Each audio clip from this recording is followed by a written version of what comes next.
பெற்றெடுத்த தாய்க்கும் தத்தெடுத்த தமிழுக்கும் எங்கள் முதல் வணக்கம். வணக்கம், நான் உங்கள் விஷ்ணு, 8ஆம் வகுப்பு ஆ பிரிவு மாணவன். வணக்கம், நான் உங்கள் கிருப்தி, 8ஆம் வகுப்பு ஆ பிரிவு மாணவன். தமிழ் மொழியின் பால் மாணவர்களை பற்றுக்கொள்ள வைக்கும் இலக்கியமன்ற விழாவிற்கு உங்கள் அனைவரையும் வருக வருக என வரவேற்கின்றேன். முதலாவதாக தமிழ் தாய் வாழ்த்து பாடலை பாட வருகிறார்கள் எம் பள்ளி பாடல் குழுவினர்.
இறைவார்த்தை வாசிக்க 8ஆம் வகுப்பு மாணவன் சொருபன் அவர்களை அன்புடன் அழைக்கின்றோம்.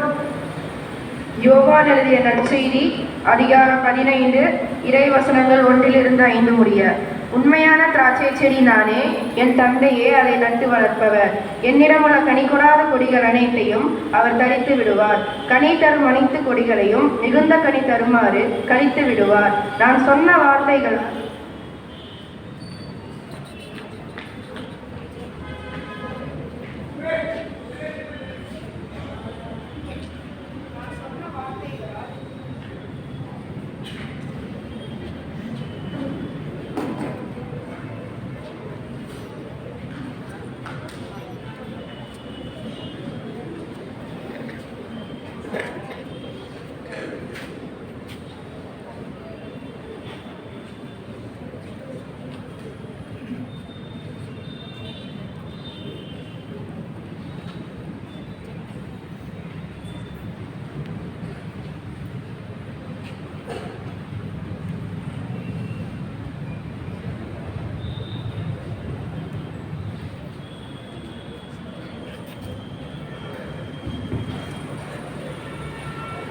நான் சொன்ன வார்த்தைகளால் நீங்கள் ஏற்கனவே தூய்மையாய் இருக்கிறீர்கள். நான் உங்களோடு இணைந்து இருப்பது போல நீங்களும் என்னோடு இணைந்திருங்கள். கொடி திராட்சை செடியோடு இணைந்திருந்தால் அன்றி தானாக கனிதர இயலாது.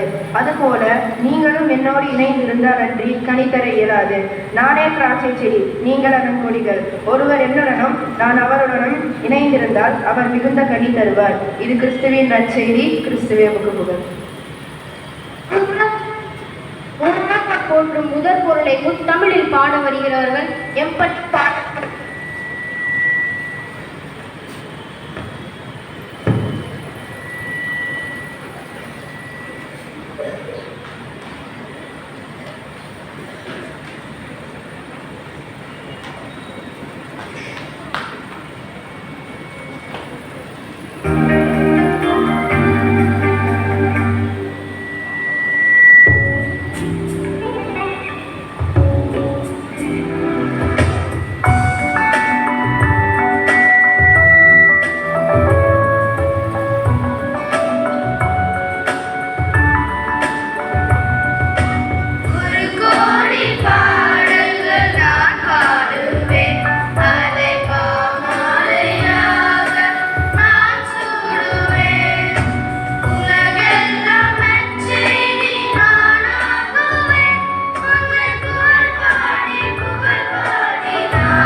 விளக்கு பூமிக்குள் விளக்கு தீபங்கள் குத்துவிளக்கு ஏற்ற சிறப்பு விருந்தினர் அவர்களை அன்புடன் அழைக்கின்றோம்.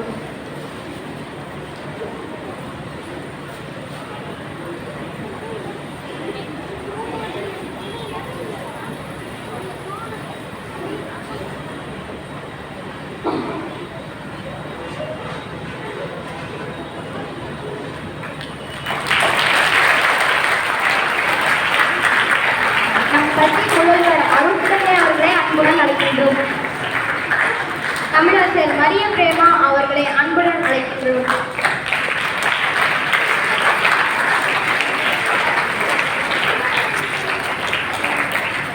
மன்றங்களின் ஒருங்கிணைப்பாளர் திருமதி ஆனந்தி அவர்களை அன்புடன் அழைக்கின்றோம்.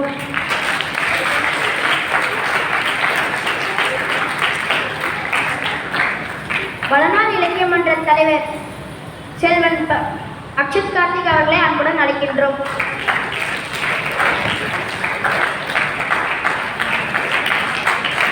துணைத் தலைவர் செல்வி பௌர்ணிகா அவர்களை அன்புடன் அழைக்கின்றோம்.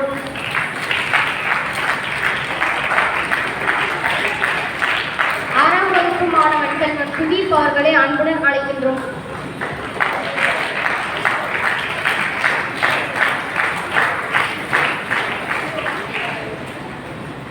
அகத்தியன் தொட்டிலிட்டு தொல்காப்பிய தாளாட்டி வளர்த்த தமிழ் மொழியில் வரவேற்புரை வழங்க வருகிறார் 8ஆம் வகுப்பு மாணவன் தனுஷ் அவர்கள்.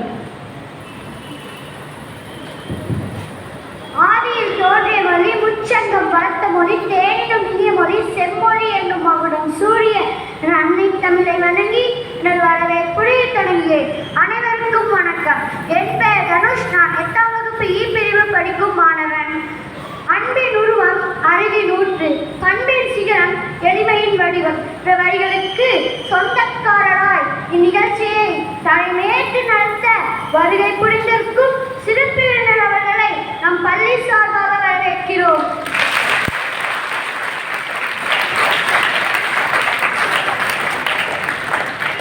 கல்வி என்பது கடல், அதை கற்றுக் கொடுப்பது தொழிலர் தவம் என்ற பொன்மொழிக்கேற்ப கல்வியை கற்றுத்தரும் பல்வேறு கலைகள் மூலமாக நம் பள்ளி தலைவர் மற்றும் தாளாளர் அருந்தந்தை அவர்களை வருக வருக என இன்பத்துடன் வரவேற்கிறோம்.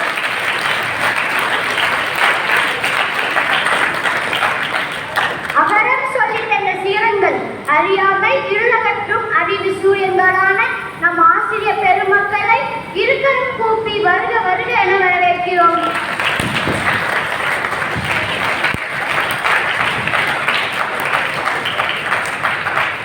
வருங்கால இந்தியாவின் தூண்களான தோழர்களையும் தோழிகளையும் வருக வருக என மகிழ்ச்சியுடன் வரவேற்கிறோம்.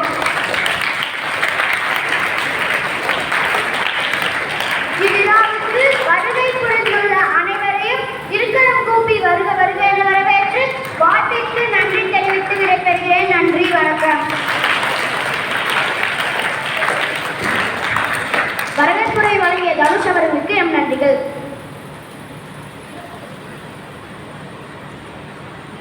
சிறப்பு விருந்தினரை கௌரவித்தல். நம் பள்ளியின் வளநாள் இலக்கியம் என்ற நிறைவு விழாவிற்கு வருகை தந்திருக்கும் சிறப்பு விருந்தினர் முனைவர் மு. கவிதா தேவி அவர்கள் 25 ஆண்டுகள் பணி அனுபவம் உள்ளவர். தற்போது கோவை நிர்மலா மகளிர் கல்லூரியில் தமிழ் துறையில் உதவி பேராசிரியராக பணியாற்றி வருகிறார். பக்தி இலக்கியத்தில் எம்பில் பட்டமும் சங்க இலக்கியத்தில் PhD பட்டமும் பெற்றவர்.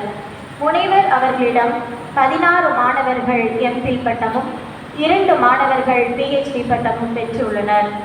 பன்னாட்டு கருத்தரங்குகளில் இவரது கட்டுரைகளின் பங்களிப்பு 32, தேசிய கருத்தரங்குகளில் இவரது கட்டுரைகளின் பங்களிப்பு 53, 26 புத்தகங்களையும் வெளியிட்டுள்ளார்.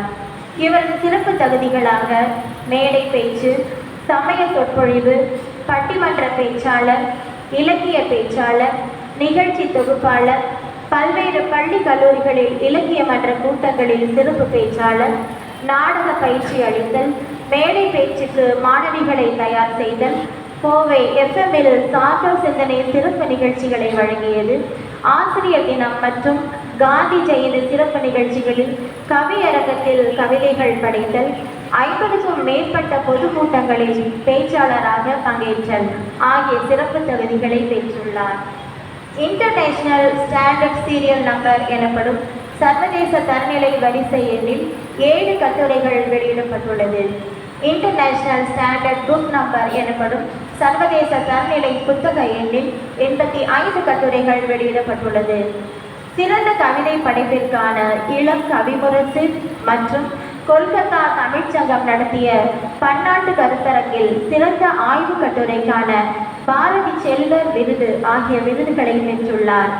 இத்தனை சிறப்புகளுக்கு சொந்தக்காரரான ஆகச் சிறந்த இலக்கியவாதி முனைவர் கவிதாதேவி அவர்களை சிறப்பிக்க வருமாறு நாம் பள்ளி முதல்வர் அருட்தந்தை அவர்களை அன்புடன் அழைக்கின்றோம்.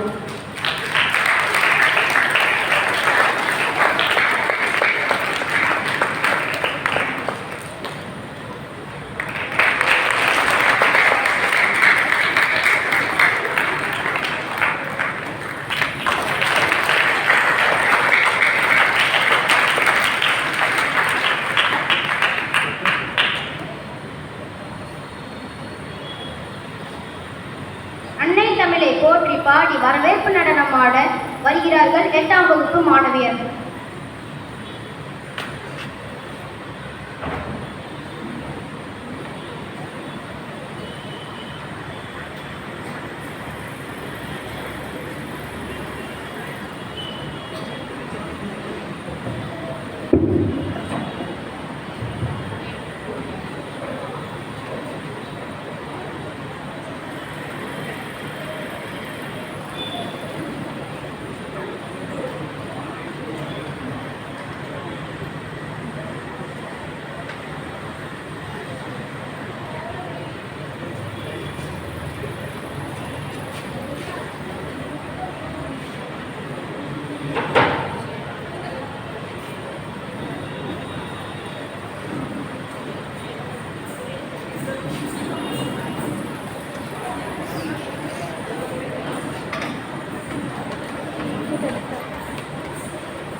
தமிழ் கலைகளினை மறக்காதே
நான் குரலுக்கு வாய்த்த மொழி திருமுறையோடு நிறைவான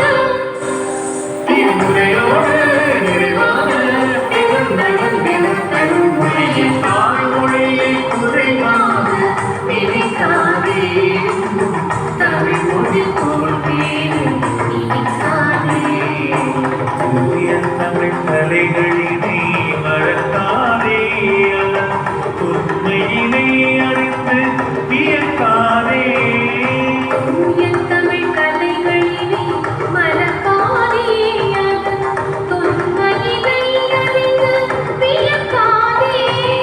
தாய்மொழியை குறைவாக நினைக்காதே தமிழ் மொழி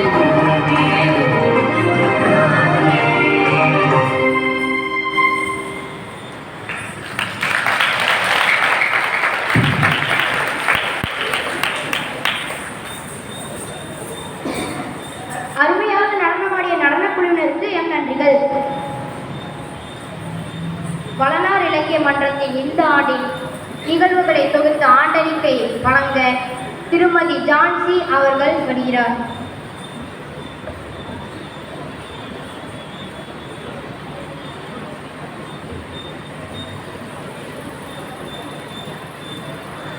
புனித சூசையப்பர் மெட்ரிகுலேஷன் மேல்நிலைப் பள்ளி ஓண்டிப்புதூர் 2024-25 ஆண்டிற்கான வளனார் இலக்கிய மன்றத்தின் ஆண்டறிக்கை. ஆண்டவருக்கு புதியதொரு பாடல் பாடுங்கள், ஏனெனில் அவர் வியத்தகு செயல்கள் புரிந்துள்ளார். புனித சூசையப்பர் மெட்ரிகுலேஷன் மேல்நிலைப் பள்ளியின் விழியாகவும் ஒளியாகவும் விளங்கும் மறைமாவட்ட ஆயர் அவர்களுக்கும் இன்றைய சிறப்பு விருந்தினர் முனைவர் மு. கவிதாதேவி MA MPhil PhD அவர்களுக்கும் எம் பள்ளி முதல்வர் அருட்தந்தை கிருபாகரநாதன் அவர்களுக்கும் மற்றும் அவையில் உள்ள அனைவருக்கும் எம் பள்ளியின் சார்பாக காலை வணக்கத்தை பணிவன்புடன் தெரிவித்துக் கொள்கிறோம். 2024-25 கல்வி ஆண்டின் வளனார் இலக்கிய மன்றத்தின் சில நிகழ்வுகளை உங்களிடம் பகிர்ந்து கொள்ள விரும்புகிறோம். சிறப்பு குன்றா சீர்மொழி, சொற்கள் கிடக்கும் சுரங்க மொழி, வள்ளுவத்தை விதைத்த மொழி, எக்காலமும் அழியா எங்கள் தமிழ் மொழியாம் தாய்மொழியாம் தமிழ் மொழிக்கு என் முதல் வணக்கம். புனித சூசையப்பர் மெட்ரிகுலேஷன் மேல்நிலைப் பள்ளியில் 18/6/2024 செவ்வாய்க்கிழமையன்று காலை 8:30 மணியளவில் பள்ளி கலையரங்கத்தில் தமிழ்தாய் வாழ்த்துடன் தமிழ் இலக்கிய மன்ற விழா இனிதே தொடங்கியது. தமிழ் மன்ற தலைவர் 8ஆம் வகுப்பு மாணவர் செல்வன் அக்ஷத் கார்த்திக் அவர்கள் வரவேற்புரை நல்கினார். இந்நிகழ்ச்சிக்கு சிறப்பு விருந்தினராக கோவை குமரகுரு பன்முகக்கலை அறிவியல் கல்லூரியின் உதவி பேராசிரியராக பணியாற்றும் முனைவர் சே. துரைமுருகன் MA MPhil PhD அவர்கள் கலந்து கொண்டு தமிழ் மொழியின் பெருமைகளை எடுத்து கூறி அதை வளர்க்க உறுதியுடன் செயல்பட வேண்டும் என்றும் மொழியை ஆற்றலுடனும் பயன்படுத்த வேண்டும் என்றும் அழகாக விளக்கி கூறினார். இவ்விழாவில் 6 முதல் 8ஆம் வகுப்பு வரை பயிலும் மாணவர்கள் நடனம், கடையெழு வள்ளல்கள் பற்றிய நாடகம், கவிதை வாசித்தல் போன்ற கலை நிகழ்ச்சிகளை நிகழ்த்தி தங்கள் திறமைகளை வெளிப்படுத்தினர். தமிழ் மன்ற துறை தலைவர் 8ஆம் வகுப்பு மாணவி செல்வி பௌர்ணிகா அவர்கள் நன்றியுரை வழங்கினார். தமிழ் இலக்கிய மன்ற தொடக்க விழா இனிதே நிறைவுற்றது.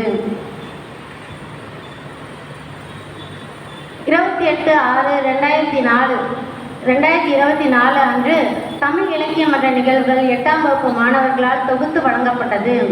அன்றைய கால மாணவர்கள் சிறந்தவர்களா, இன்றைய கால மாணவர்கள் சிறந்தவர்களா என்ற தலைப்பில் பட்டிமன்றத்தை மிக சிறப்பாக வழங்கினர்.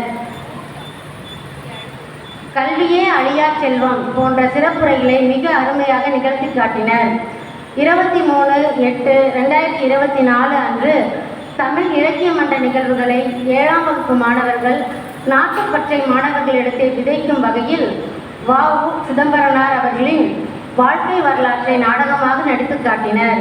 15/11/2024 அன்று 6ஆம் வகுப்பு மாணவர்கள் இயற்கையை காப்போம் என்பதை கருவாக கொண்டு பேச்சு, நடனம், நாடகம், நேர்காணல், பழமொழிகள் போன்ற வடிவங்களில் தொகுத்து வழங்கினர். தமிழர் திருநாளாம் பொங்கல் திருநாள் வெகு விமர்சனையாக கொண்டாடப்பட்டது. இவ்விழாவினை முன்னிட்டு 11/1/25 அன்று 5:30 மணி அளவில் இறை வழிபாட்டுடன் பாரம்பரிய முறைப்படி பொங்கல் வைக்கும் நிகழ்வு தொடங்கியது. இதில் 9ஆம் வகுப்பு மாணவர்கள் பங்கேற்று தங்கள் திறமைகளை வெளிப்படுத்தினர். திருப்பாவை பாசுரங்களை மிக அழகாக பாடினர். 9ஆம் வகுப்பு மாணவன் சந்திராதித்யா தலைமையில் இன்றைய சூழலில் நாட்டின் வளர்ச்சிக்கு தேவை விவசாயமா விஞ்ஞானமா என்ற தலைப்பில் பட்டிமன்றம் நடைபெற்றது. நம் பாரத தேசத்தின் தொழில்நுட்ப வளர்ச்சியால், இஸ்ரோவின் சாதனையால், தமிழர்களின் அயராத உழைப்பால் விண்வெளியில் விவசாயம் செய்யும் விந்தை அறிந்து இன்று நம் உலகிற்கே முன்னோடியாக விளங்குவதை அழகாக எடுத்துரைத்தனர்.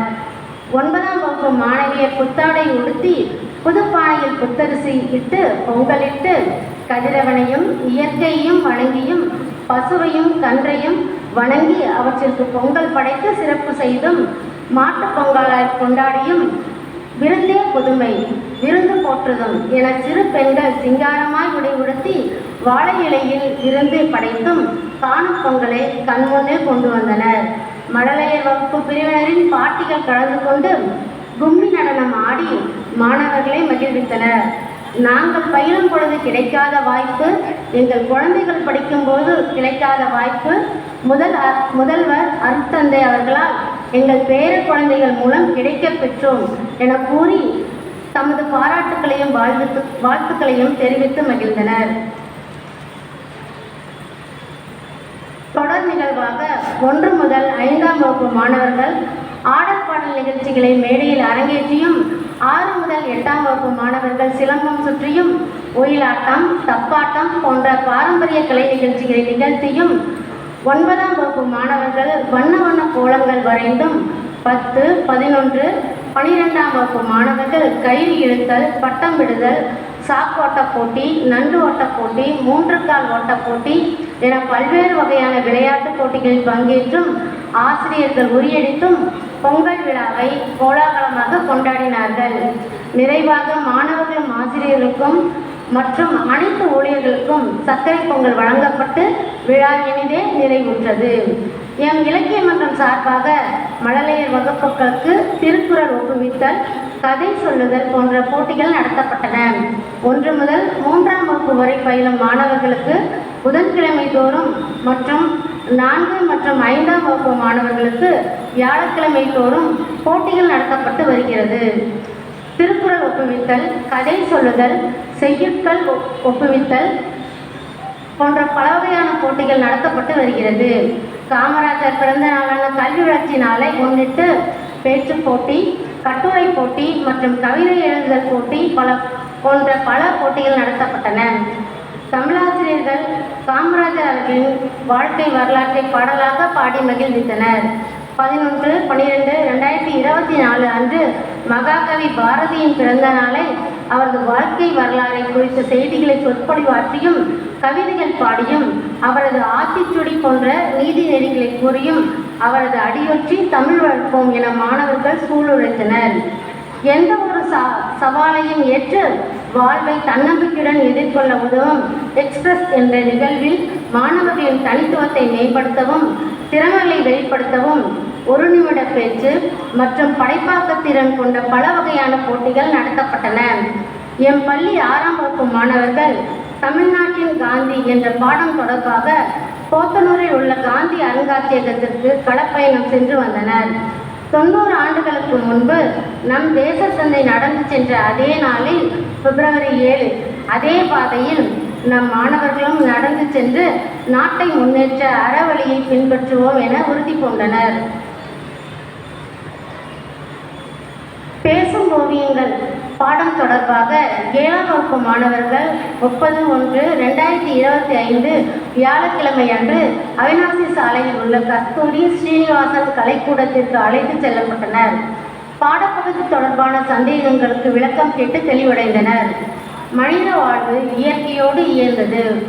புன்னகைக்கும் பூக்களும் தலைபோதும் தென்றலும் சிலிர்ப்பூட்டும் சிந்தனைகளும் நிறைந்த ஈடில்லா இயற்கை என்னும் தலைப்பில் அமைந்த பாடம் தொடர்பான 8ஆம் வகுப்பு மாணவர்கள் 10/2/2025 அன்று கோவை தமிழ்நாடு வேளாண்மை பல்கலைக்கழகம் தாவரவியல் பூங்காவில் நடைபெற்ற மலர் கண்காட்சிக்கு சென்று வந்தனர். இவ்வளநாள் இலக்கிய மன்றமானது மாணவர்களை பார்வையாளராக மட்டுமல்லாமல் அனைவரும் பங்கேற்பாளராக மாற வேண்டும் என்ற எம் பள்ளி முதல்வரின் எண்ணத்தை ஈடேற்றும் வகையில் இப்பள்ளியில் உள்ள ஒவ்வொரு மாணவனையும் பங்கேற்பாளராக மாற்றியுள்ளது என்பதை கூறிக்கொள்வதில் பெருமகிழ்ச்சி அடைகிறோம்.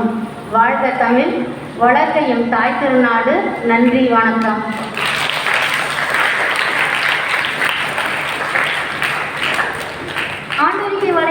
ஆண்டறிக்கை வாசித்த ஆசிரியர் அவர்களுக்கு என் நன்றிகள். மாற்றுத்திறனாளிகளின் மொழி பற்று குறித்த நாடகத்தை நடித்து காட்ட வருகிறார்கள் 8ஆம் வகுப்பு மாணவர்கள்.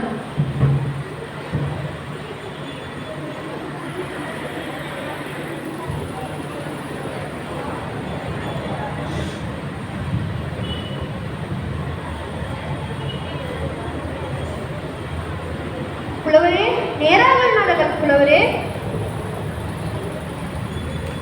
இடது பக்கம் திரும்புங்கள். புலவரே, நில்லுங்கள்.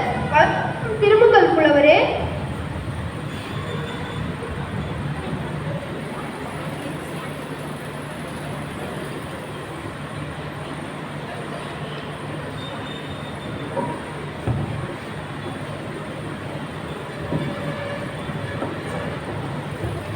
மாணவர்களே, இவர்கள் யார் என்று தெரிகிறதா? இவர்கள்தான் இரட்டை புலவர்கள். இரட்டை புலவர்கள் கிபி 14ஆம் நூற்றாண்டு காலப்பகுதியில் வாழ்ந்த தமிழ் புலவர்கள். இளஞ்சூரியர், முதுசூரியர். ஒருவருக்கு பார்வை கிடையாது, மற்றொருவருக்கு கால்கள் கிடையாது. பார்வை இல்லாதவர் கால்கள் இல்லாதவர்கள் சுமந்து நடப்பார். கால்கள் இல்லாதவர் அவரை வழிநடத்தி செல்வார் என்றும் பண்டைய கால சுவடுகள் தெரிவிக்கின்றன. இவர்கள் சேவையாக பாடுவதில் வல்லவர்கள்.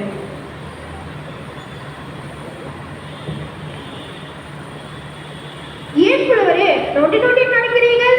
அக்காலை பொழுதினிலே முக்காலை ஊன்றி மூவிரண்டு போகையிலே 5 தலை நாகம் ஒன்று ஆழ்ந்து கடித்ததுவே. அக்காலை பொழுதினிலே முக்காலை ஊன்றி மூவிரண்டு போகையிலே 5 தலை நாகம் ஒன்று ஆழ்ந்து கடித்ததுவே. அக்காலை, அந்த காலை, முக்கால், அவருக்கு 2 கால் கூட்டல் 1 ஊன்றுகோல், 3 கால், 3 2, 3 × 2 6. ஆற்றுக்கு போகும்போது 5 தலை நாகம் 5 முட்களை கொண்ட நெருஞ்சிமுள் ஆழ்ந்து கடித்ததுவே, ஆழமாக குத்தியது. புலவர் சொன்னதற்கு அர்த்தம், அந்த காலை பொழுதில் கைத்தடி கொண்டு ஆற்றுக்கு நான் செல்லும் போது 5 முட்களை கொண்ட நெருஞ்சியமுள் ஒன்று குத்தி விட்டது. ஓ, இதுதான் காரணமா? பத்துரதன் புத்திரனின் மித்திரனின் சத்துவியின் பத்தினியின் கால் வாங்கி தேர். பத்துரதன் புத்திரனின் மித்திரனின் சத்துவியின் பத்தினியின் கால் வாங்கி தேர். சதம் என்றால் 100, தசம் என்றால் 10, 10 ரதன் என்றால் தசரதன்.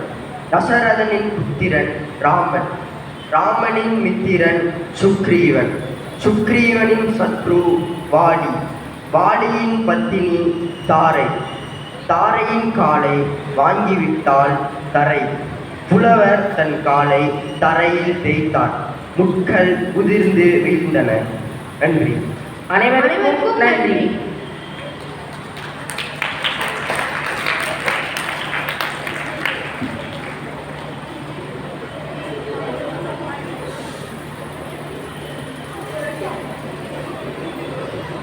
வெளியிலிருந்தாலும் நம் தாய்மொழி நம் வாழ்வுக்கு வழிகாட்டும் என்பதை உணர்த்திய நம் மாணவர்களுக்கு எம் நன்றிகள். நம் தமிழ் சமுதாயத்தில் தகரங்களை தங்கமாக்கிய வித்தையை உணர்த்திடும் சிற்றிலக்கியங்களின் வகைகள் குறித்து எடுத்து எம்ப வருகிறார் 7ஆம் வகுப்பு மாணவி செல்வி ஹர்ஷா அவர்கள். வணக்கம், என் பெயர் ஆஷா பி. நான் 7ஆம் வகுப்பு ஆபிரிவில் படித்து வரும் மாணவி. இன்று நான் சிற்றிலக்கியங்கள் பெயர்கள் சொல்ல இருக்கிறேன். சிற்றிலக்கியங்கள் பெயர்கள்: அகப்பொருட்கோவை, அங்கமாலை, அட்டமங்கலம், அரசன் விருத்தம், அலங்கார பஞ்சகம், அனுராக மாலை, ஆற்றுப்படை, இணை மணிமாலை, இயன் மொழி வாழ்த்து, இரட்டை மணிமாலை, இருப்பாய் இருப்பது, உலா, கவனிக்காதல், உலா மடல், உரத்திப்பாட்டு, உழந்தை மாலை, உற்பவ மாலை, ஊசல், ஊர் நெரிசை, ஊர் வெண்பா, ஊர் இசை, என் செய்யுள், ஐந்திணை செய்யுள், ஒருபா ஒருப்பது, ஒளி கொடி அந்தாதி கடைநிலை கண்படை நிலை கலம்பகம் காஞ்சி மாலை காப்பு மாலை குறமகன் குரத்திப்பாட்டு கேசாதி பாதம் கைக்கிளை கயறு நிலை சதகம் சாதகம் சிறுகாப்பியம் சின்னப்பூ செருகளவஞ்சி செவி அறிவுரு தசாங்கத்தையல் தசாங்க பத்து தண்டக மாலை தாண்டகம் தாரகை மாலை தன்னை மாலை எழுகுற்றி இருக்கை தும்பை மாலை தீலோடை நிலை தூது தொகை நிலை செய்யுள் நயன் பத்து நவமணி மாலை நாம மாலை நாழிகை வெண்பா நான்மணி மாலை நான் நாற்றுப்பது நூற்றந்தாதி நொச்சை மாலை பதிகம் பதிற்றந்தாதி பரணி பல் சந்திர மாலை பன்மணி மாலை பாதாதி கேசம் பிள்ளை கவி புகழ்ச்சி மாலை பெயர் நெரிசை பெயர் இன்னிசை பெருக்காப்பியம் பெருமகிழ்ச்சி மாலை பெருமங்கலம் போர்க்களவஞ்சி மங்களவல்லை மணிமாலை முதுகாஞ்சி முன்மணி கோவை முன்மணி மாலை முளைப்பத்து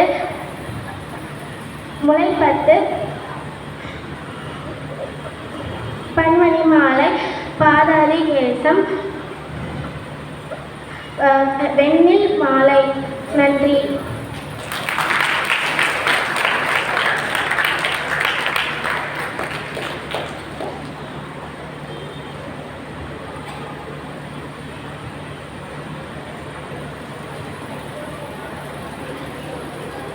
சிற்றிலக்கியங்களின் வகைகள் சிறப்பாக எடுத்துரைத்த அரசாவுக்கு என் நன்றிகள். வாழ்வில் சிக்கல்கள் வரும்போது சிலிர்த்தெழுந்து போராடி சீர்மை நெறியை காத்த சிங்கப்பெண்ணின் கர்ஜனையை கேட்போம் வாருங்கள்.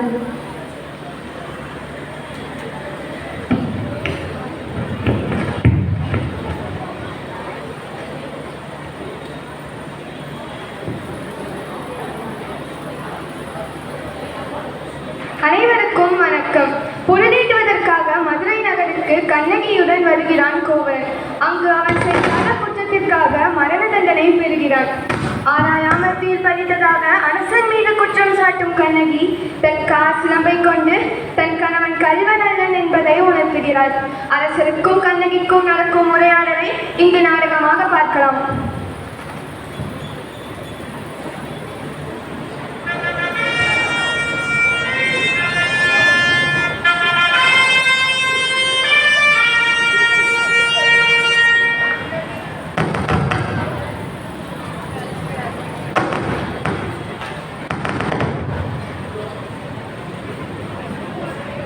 வணங்குகிறேன் மன்னா. வணக்கம் அரசியாரே. இத்தனை தூரம் தேடி வந்ததன் நோக்கம் என்னவோ? என் சிலம்பு தொலைந்ததையும் அறிந்து எதுவும் செய்யாமல் என்பதன் காரணம் தெரிந்து கொள்ளலாமா? சிலம்பு என்பது மங்கள பொருள் அல்லவா? அதனால் நாட்டிற்கு ஏதாவது தீங்கு வந்துடுமோ என்று அஞ்சுகிறேன் மன்னா. சிலம்பு கிடைத்து விட்டது மகாராணி. அரசவைக்கு நேரமாகி விட்டது. செல்வம் வாருங்கள்.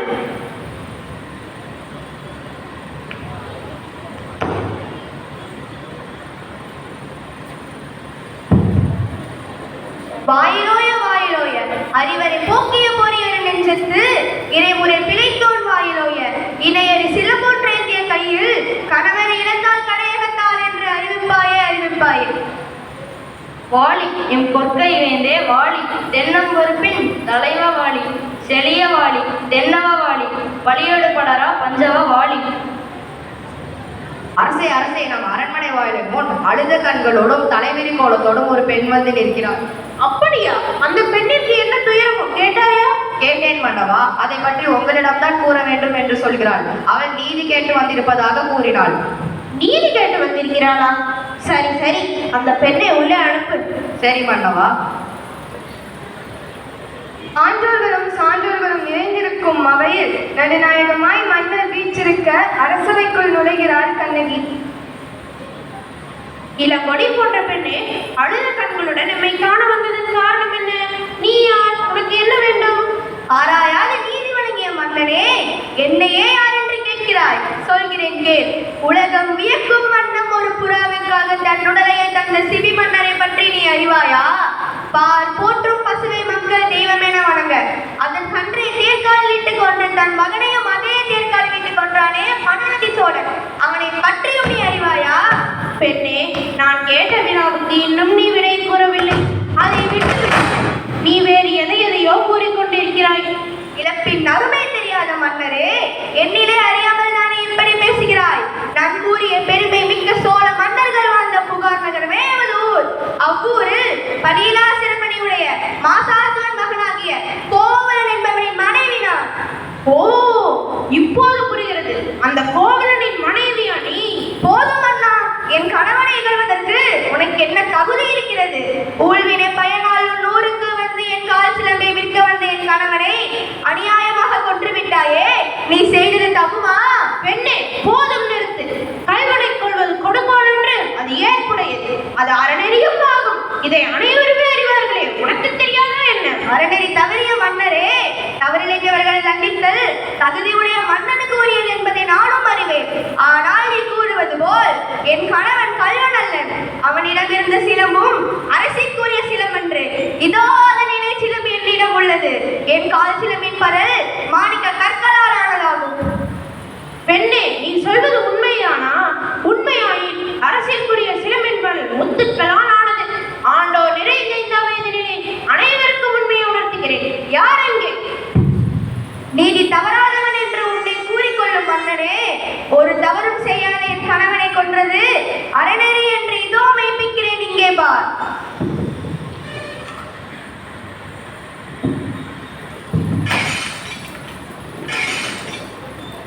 சிலம்பில் இருந்த மாணிக்க கல் ஒன்று அரசனின் முகத்தில் பட்டு தெரித்து விழுகிறது.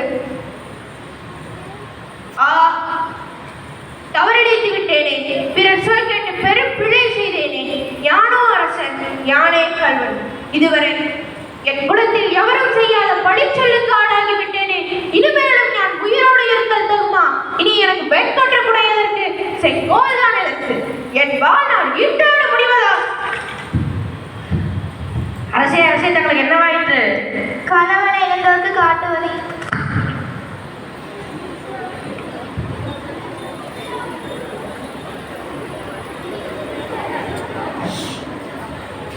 அனைவருக்கும் நன்றி.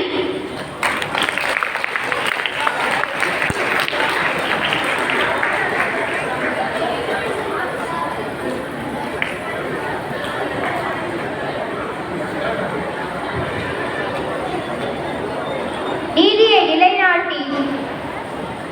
நிலைநாட்டி போராடிய புரட்சி பெண்ணின் வாழ்க்கையை சிறப்பாக எடுத்துரைத்த தோழர்களுக்கும் தோழியர்களுக்கும் எம் நன்றிகள். சங்கத்தில் யாரும் ஊராகி செழித்திருந்த நம் மொழியின் நிலை குறித்து பேச வருகிறார் 8ஆம் வகுப்பு மாணவன் ஆண்டோ அவர்கள்.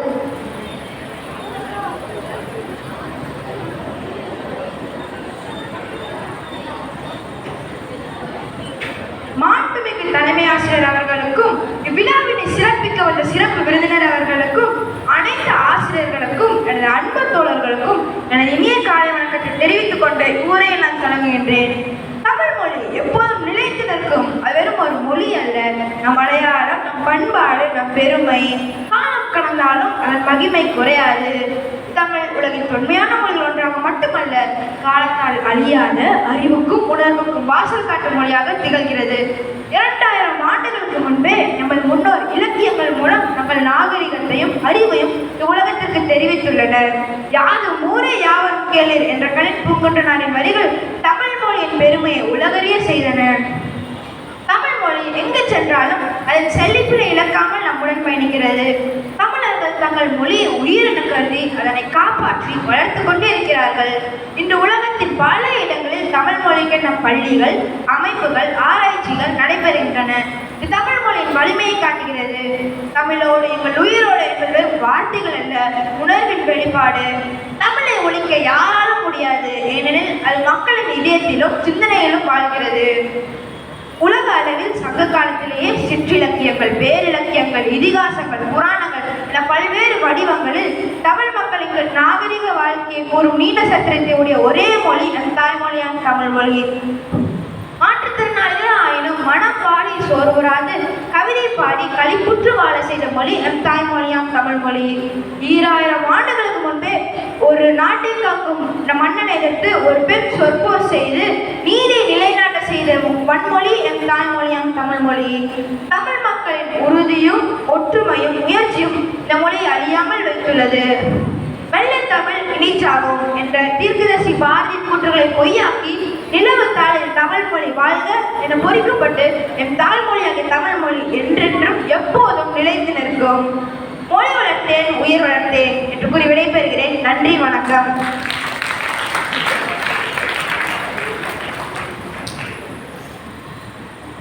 மொழி வளர்த்தேன் உயிர் வளர்த்தேன் என்று கூறிய ஆண்டவர்களுக்கு எம் நன்றிகள்.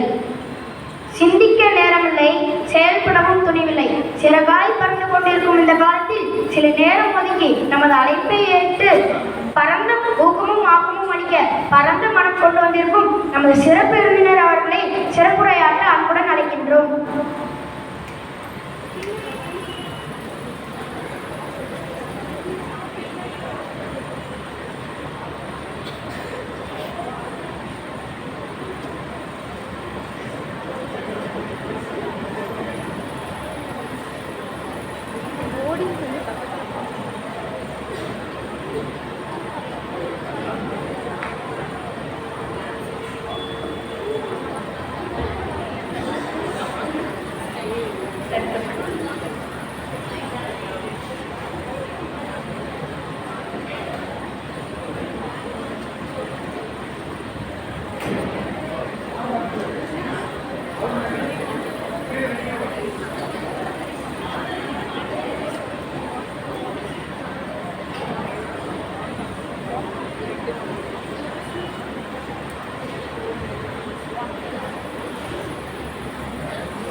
கனியிட ஏறிய சுளையும் முற்றல் களையிட ஏறிய சாரும் கனிமலர் ஏறிய தேனும் காற்று பாகிடை ஏறிய சுவையும் நனி பசு தரும் பாலும் தென்னை நல்கிய குளிரில நீரும் இனியன என்பேன். எனினும் என் உயிர் ஆரியுர் அன்னை தமிழை என் நாவினிலே நடமாடி கொண்டிருக்கக்கூடிய என் தமிழை வணங்கி பின் அவையோரை வணங்குகின்றேன்.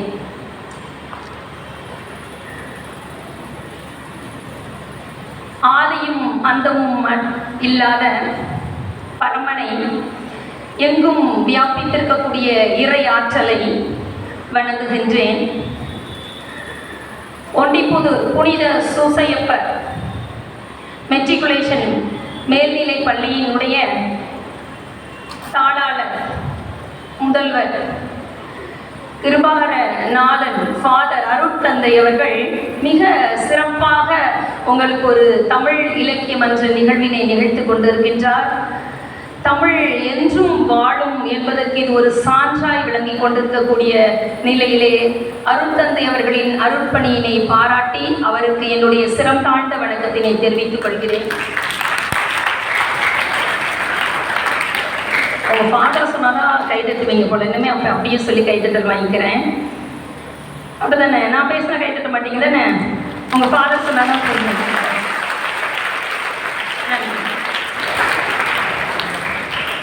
உங்களுடைய தமிழ் ஆசிரியர்கள் 7 பேர் இல்லையா? 7 அப்படிங்கிறது ஒரு அதிர்ஷ்டமான நம்பர்னு சொல்லுவாங்க இல்லையா? பிடிஎஸ் அப்படின்னு சொல்லி தெரியுமில்ல, ஸ்டூடெண்ட்ஸ்க்கெலாம் தெரியும் பார்த்தீங்களா? எவ்வளோ ஆனந்தமாக பிடிஎஸ்ன்னு சிரிக்கிறாங்க. அந்த மாதிரி வேற 7ல் வேற என்ன தெரியும்னு கேட்டால் தெரியாது. இந்த அளவுக்கு நமக்கு மிகவும் புகழ் வாய்ந்த நிலையில் 7ஆம் நம்பர் அப்படிங்கிறது மிக சிறப்பு. அந்த வகையில் 7 தமிழ் ஆசிரியர்கள் இருந்து உங்களுக்கு தமிழினை பயிற்றுவித்துக் கொண்டிருக்கின்றார்கள். அப்படிப்பட்ட அந்த ஆசிரியர்கள் அனைவரும் நல்ல ஒரு தமிழை, நற்றமிழை நாவார உங்களுக்கு பயிற்றுவித்துக் கொடுக்கக்கூடிய தமிழாசிரியர்கள் அனைவருக்கும் என்னுடைய தமிழ் வணக்கத்தினை தெரிவித்துக் கொள்கின்றேன்.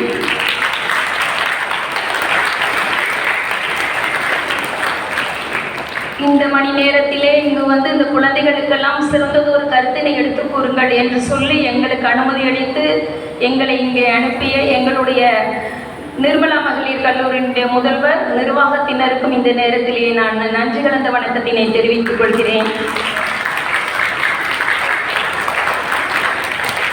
இப்போ நான் பேசிட்டு இருக்கிற சத்தம் கேட்குது இல்லப்பா? கேட்குதாம்மா குழந்தைகளே? அப்போ இந்த சத்தம் கேட்கறதுக்கு காரணம் யாரு? யாரு? கீழே இருக்கிற அந்த அண்ணா. அந்த அண்ணா பேர் என்ன? என்னம்மா?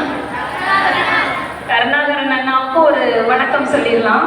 ஏன்னா அவர் இல்லைன்னா நம்ம பேச முடியாதுல்ல. இப்போ ஈபி போனால் கூட உடனே போய் அண்ணா ஜெனரேட்டர் அவங்க தான் போட்டாங்க. அதனால அவங்களுக்கு எப்பயுமே சின்ன சிறிய வேலைகளாக தான் இருக்கும். ஆனால் அந்த வேலைகள்னால தான் பெரிய பணிகள் நடைபெறும். அதனால எல்லாருக்கும் நன்றி சொல்ல வேண்டும். அதுதான் முதல்ல நாம் கற்றுக்கொள்ள வேண்டியது செயல்.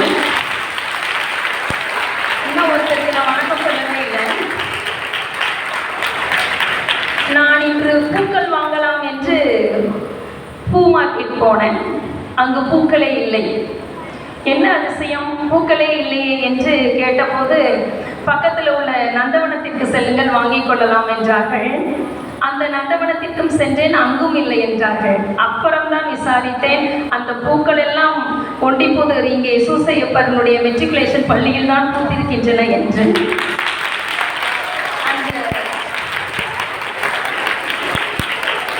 அந்த நேரத்த மலர்களாய் அழகா பூத்திருக்கிறீங்க இல்லையா? ரொம்ப அழகா இருக்கு. எங்கள் வீட்டில் செம்பருத்தி செடியில் தினம் ஒரு 10 பூ விடும். நான் 9 பூ, எத்தனை பூ போகுதோ அதில் ஒரு பூ விட்டுட்டு தான் எடுப்பேன். ஏன்னா அப்போ தான் அந்த செடியில் பூ பூத்திருக்க போது அழகாக இருக்கும் அந்த செடி.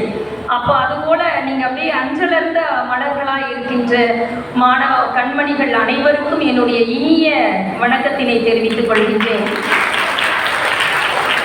இப்போ நம்ம வணக்கத்துக்கே 2 நிமிஷம் எடுத்துட்டோம். இப்போ உங்களுக்கு தமிழ் புலவர்கள், ஏன்னா தமிழ் மன்றம் அப்படிங்கிறப்போ நம்ம தமிழ் புலவர்களை இல்லாமல் பேச முடியாது. தமிழ் புலவர்களில் யாரெல்லாம் உங்களுக்கு தெரியும்? ஒருத்தர் சொல்லுங்க,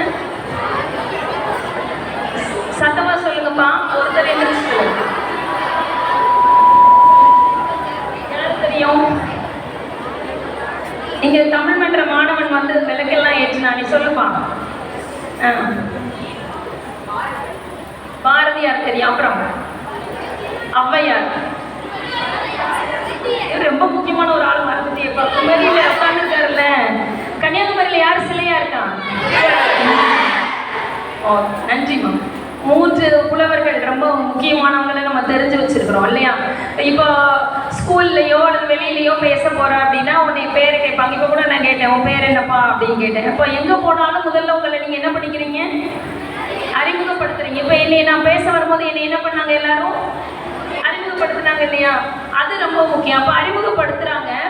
அப்போ ஹூ ஐ ஆம், அதுதான் ரொம்ப முக்கியம். நாம் யார் அப்படிங்கிறது இந்த தமிழகத்துக்கு தெரிவித்தவர்கள் 3 யார்கள் இருக்கிறாங்க.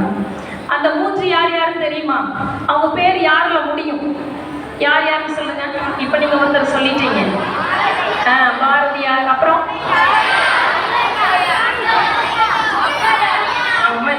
ஔவையார் நான் எடுக்கலையே இந்த கதையில. அப்புறம் வேற யார்? என்னமா? சமூக பெரியார், பகுத்தறிவு சிந்தனையாளர், பகுத்தறிவு சூரியன் அப்படின்லாம் சொல்லுவாங்க. யாரு? வெரி குட், கிளாப் பண்ணுங்க. உங்களுக்கு நான் பண்றேன். தந்தை பெரியார் இல்லையா? அப்ப தந்தை பெரியார், பாரதியார். இன்னும் ஒரு யார் சொல்லல? நீங்க உங்க முன்னாடி உட்கார்ந்துருக்காங்க, உங்க முன்னால மேல மேடையில உட்கார்ந்துருக்காங்க. அவங்க தமிழ்ல சொல்லுங்க. பாதிரியார்.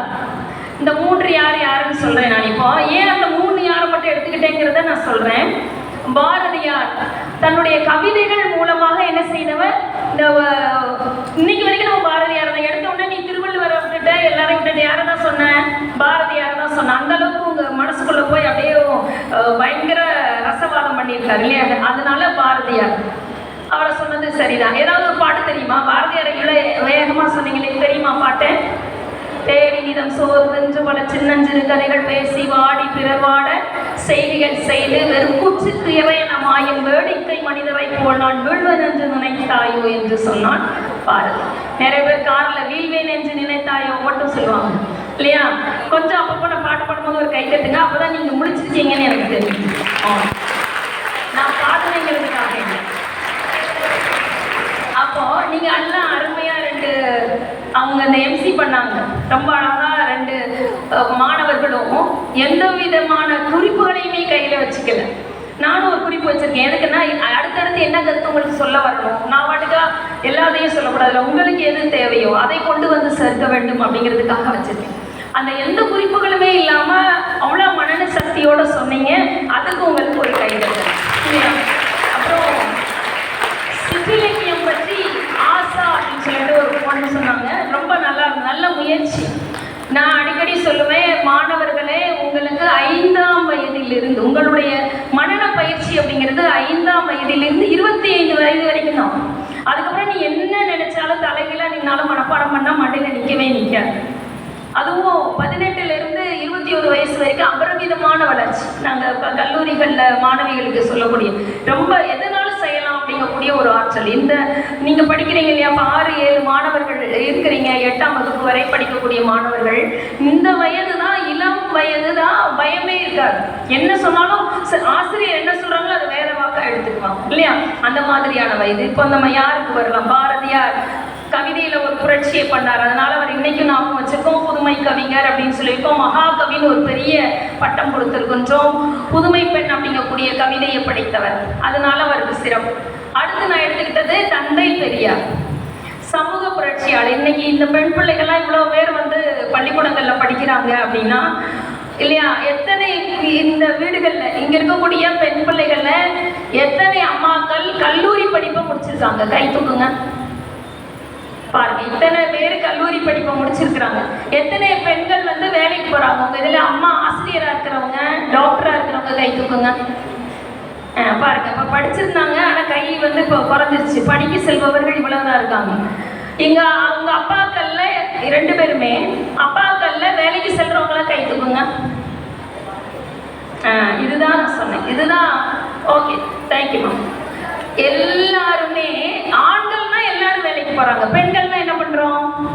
விருப்பம் இருந்தா போகணும், இல்ல கண்டிப்பாக பொருளாதார தேவை வந்தாதான் போறோம். வீட்டுல சம்பாத்தியம் வேணும், குழந்தைக்கு ஃபீஸ் கட்டணும், ஏதோ மருத்துவ செலவு இருக்கு அப்படின்னா தான் போறோம். அப்ப அப்படி இல்லை, ஆண் பெண் இருபாலரும் வேலைக்கு செல்லக்கூடிய சமூகம் எப்ப வருதோ அதுதான் சமதர்ம சமூகம். எல்லா வேலைகளையும் செய்ய வேண்டும். அததான் சொன்னார் யாரு? பெரியார். படிங்க, எல்லாரும் படிங்க, படிங்க, படி. இப்ப என்னன்னா ஃபாதர் கூட சொன்னாங்க, படிக்க வந்துட்டோம், எல்லாருக்கும் கல்வி, எல்லாரும் பள்ளிக்கூடத்துக்கு வந்துட்டோம். நாங்கெல்லாம் பள்ளிக்கூடம் படிக்கின்றப்போ எங்க ஊர்ல ஒரே ஒரு கான்வென்ட் தான். அந்த கான்வென்ட்ல அந்த சிஸ்டர் பெல்ஜியத்துல இருந்து வந்த சிஸ்டர், ரோஸ் மதர்ன்னு சொல்லுவாங்க. அவங்க பேர் நிஜ பேர் என்னன்னு தெரியல ஃபாதர். என்ன அவ்வளோ ரோஸா இருப்பாங்க, அழகா இருப்பாங்க, அப்படியே ரோஜா பூ பார்த்த மாதிரி இருக்கும். அந்த அவங்களுடைய அந்த கையை போய் தொட்டுட்டு வரணுங்கிறதுக்காகவே பள்ளிக்கூடத்துக்கு வரமாட்டோம்னு சொன்னால் வீட்டுக்கு கூட்டிகிட்டு போவாங்க. அந்த பிங்க் அவங்களுடைய அந்த மெத்துன்னு இருக்கக்கூடிய ரோசா பூ கடற்கரை அப்படி பிடிச்சிட்டே கண்ணை மூடிக்கிட்டே அப்படி போகிறது அப்படியே ஒரு சூப்பராக இருக்கும் இல்லையா? அப்படி போனால் அவங்க ஒரு அந்த இதுக்குள்ள அப்படி கவுனுக்குள்ளே கையை விட்டு ஒரு சாக்லேட்ஸ் எடுத்துருவாங்க, நிறைய வச்சுருப்பாங்க. யாரெல்லாம் பள்ளிக்கூடத்துக்கு வரலையோ அந்த தெருவில் அவங்களுக்கு சாக்லேட் கொடுத்து பள்ளிக்கூடத்துக்கு கூட்டிகிட்டு போவாங்க. அப்படிப்பட்ட ஒரு காலத்தில் நாங்கள்லாம் படித்தோம். இன்னைக்கு அப்படி கிடையாது, எல்லாரும் படிக்கிறோம். ஆனா புத்தகங்கள் எத்தனை பேர் படிக்கிறீங்க? பாட புத்தகங்களை தவிர வேற புத்தகங்கள் படிக்கிறவங்க கை தூக்குங்க. இவ்வளவு பேர் படிக்கிறீங்களா? என்னென்ன புக் படிக்கிறீங்கன்னா அப்புறம் கேட்பேன் நான். அதுல 1 மணி நேரம் ஆயிரம். எல்லாருமே வேற புத்தகம் படிச்சீங்கன்னா என்ன புத்தகம் படிச்சீங்க, என்ன யார் எழுதுனா, என்ன அதை பத்தி நீங்க படிச்சீங்க அப்படிங்கிறத ஒரு டைரி ஒன்று போட்டு எழுதி வைக்கணும். இன்னையில இருந்து அதை ஆரம்பிக்கணும். நீங்க வேற புத்தகம் படிக்கிறேன்னு கை தூக்குனவங்க எல்லாம் என்ன பண்ணணும், ஒரு டைரி போட்டு என்ன புத்தகம், புத்தகத்தினுடைய ஆசிரியர் என்ன, அதனுடைய பெனிஃபிட் என்ன, அதுல சொல்லப்பட்டிருக்கு அப்படிங்கிறத எழுதி வச்சீங்கன்னா நீங்க இன்னும் ஒரு 10 வருட காலத்துல எத்தனை புத்தகங்கள் படித்திருக்கிறீங்கன்னு அப்படிங்கிறது உங்களுக்கு தெரியும். செய்வீங்களா? யாரெல்லாம் கை தூக்குனீங்க அவங்கள என்ன பண்ணணும், இந்த டைரியில எடுத்து எழுதணும். அப்பதான் உங்களுக்கு ஞாபகம் இருக்கும் என்ன புக்கு படித்தோம் என்று. சும்மா கூடத்துல கை தூக்க சொன்னாங்க அப்படின்னு சொல்லிட்டு கை தூக்க கூடாது இல்லையா? அப்போ ஒரு சமூக புரட்சியை செய்தவர் பெரியார். பெண்களை யார் அப்படின்னு இந்த உலகத்துக்கு காட்டினார். வாங்க கவிதை எழுதினாரு பாரதியார், சமூகத்துல வெளியில இறங்கி வாங்க வெளியில வேலை செய்ய அப்படின்னு சொல்லி கூட்டிட்டு வந்தவர் பெரியார். 3வதா நான் பாதிரிமார்களை ஏன் சொல்றேன் அப்படின்னா, பாதிரியார் ஒரு வீரமாமுனிவர், ஜி.யு. போப் இவங்கெல்லாம் இல்லை அப்படின்னா நம்ம இங்க இல்லவே இல்லை. தமிழ் இலக்கியங்கள் ஒரு அடுத்த ஒரு தளத்துக்கு போயிருக்காது, கண்டிப்பா கிடையாது. சிற்றிலக்கியங்கள் வரும்போதே பாருங்களேன், இலக்கியங்களே சிற்றிலக்கியம் பேர் வந்துருச்சு. அந்த காலகட்டம் தமிழ் இலக்கியத்தினுடைய கீழே டவுன் ஆயிடுச்சு. அந்த நேரத்தில் வந்தவர்கள் தான் ஐரோப்பியர்கள்.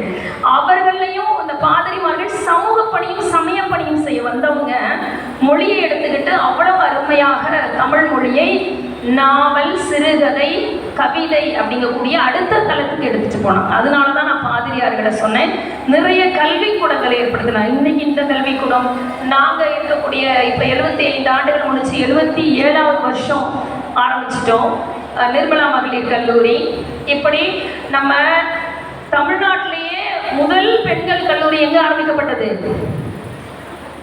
எங்க ஆரம்பிக்கப்பட்டுச்சேன்? கோயம்புத்தூர்ல தான். அதே நிர்மலா மகளிர் கல்லூரி தான். தெரிஞ்சுக்கணும் இல்லையா? கண்டிப்பா. ஏன்னா பெண்களே வரவே இல்லை அந்த காலத்துல. 2 பெண்கள் அனாதரானவங்க, அதாவது கணவனை இழந்தவர்கள். ஒருத்தர் வந்து கணவனால் கைவிடப்பட்டவர்கள், வீட்டுக்கு போக முடியல, வீட்டில் ஏற்றுக்கல, என்ன பண்ணுறதுன்னு தெரியல. அப்போதான் அங்கே ரவேல் ஃபாதர் கிட்ட வந்து அவங்க நிற்கிறப்பதான் என்ன பண்ணுறதுமா, நான் உங்களை வச்சு என்னமா பண்ணுறது, எனக்கு ஏதாவது வேலை போட்டு கொடுங்க, நாங்கள் வேலை செய்கிறோம். இல்லையே எங்கள் பெண்கள் தங்குவதற்கான எந்த வசதியும் இல்லை, இல்லை ஃபாதர் தாம்மா இருக்கிறாங்கன்னு சொல்கிறாரு. இல்லை நீங்கள் எங்களுக்கு பாதுகாப்பும் கொடுங்க, தொழிலும் கற்றுக் கொடுங்க அப்படின்னு சொல்லவும், கைவினைகள், இந்த கூடையெல்லாம் வயர் கூட பின்னுவாங்க தெரியுமா அந்த காலத்தில்? இப்போ இருக்குதாம்மா வயர் கூடையெல்லாம்? அவ்வளோ இல்லையா, அவங்க அம்மா பண்ணுவாங்க. ஓகே. அப்போ கூடை பின்னுதல், தையல் வேலை, அந்த நம்ம பில்லோ கவர்லாம் எம்ப்ராய்டிங் போடுவாங்க இல்லையா, அந்த மாதிரி தையல் வேலைகள் இதெல்லாம் வந்து கற்றுக் கொடுக்க ஆரம்பிக்கிறாரு இந்த ஃபாதர்.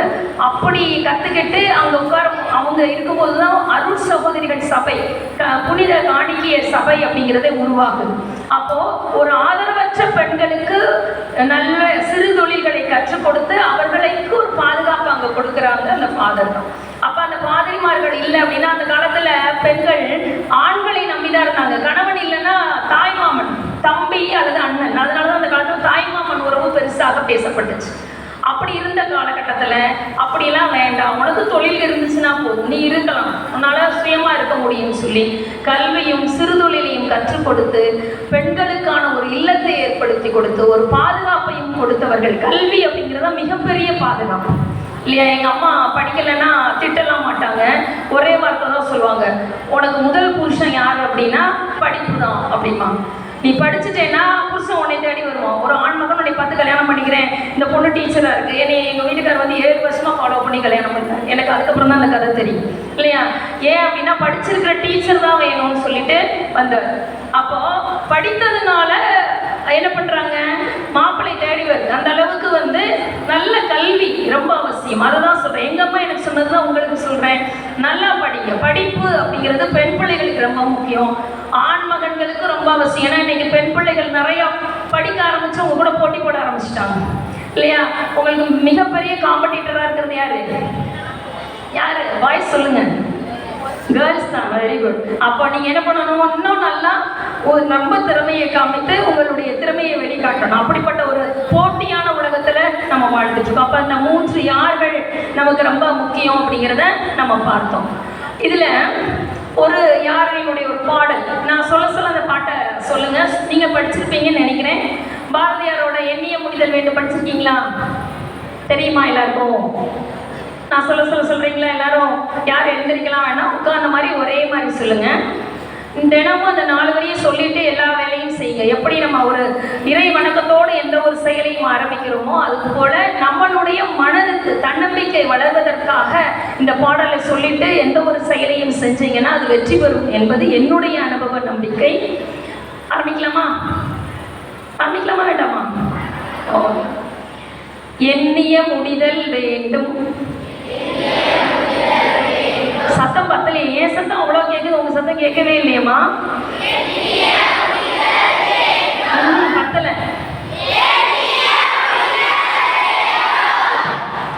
நல்லவை எண்ணல் வேண்டும், திண்ணிய நெஞ்சம் வேண்டும், தெளிந்த நல் அறிவு வேண்டும். இந்த 4 தான் ரொம்ப முக்கியம். என்னென்ன சொன்னோம்?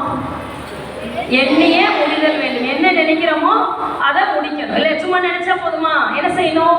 அதை அப்ளிகபிள் பண்ணணும் இல்லையா? பரீட்சை 5 மாதம் அப்படின்னா பார்த்துக்கிட்டே இருந்தா எழுதிட முடியுமா? என்ன பண்ணணும்? படிக்கணும் இல்லையா? அப்போ தொடர் முயற்சி. அடுத்து அதனால தான் சொல்றாரு நல்லவை எண்ணல் வேண்டும். நான் எண்ணணும், அடுத்தவனை கெடுக்கணும்னு நினைக்கக்கூடாது. அதுவும் எண்ணம் தானே அப்படின்னு நினைச்சிட்டு பண்ணக்கூடாது, அதுவும் தவறு.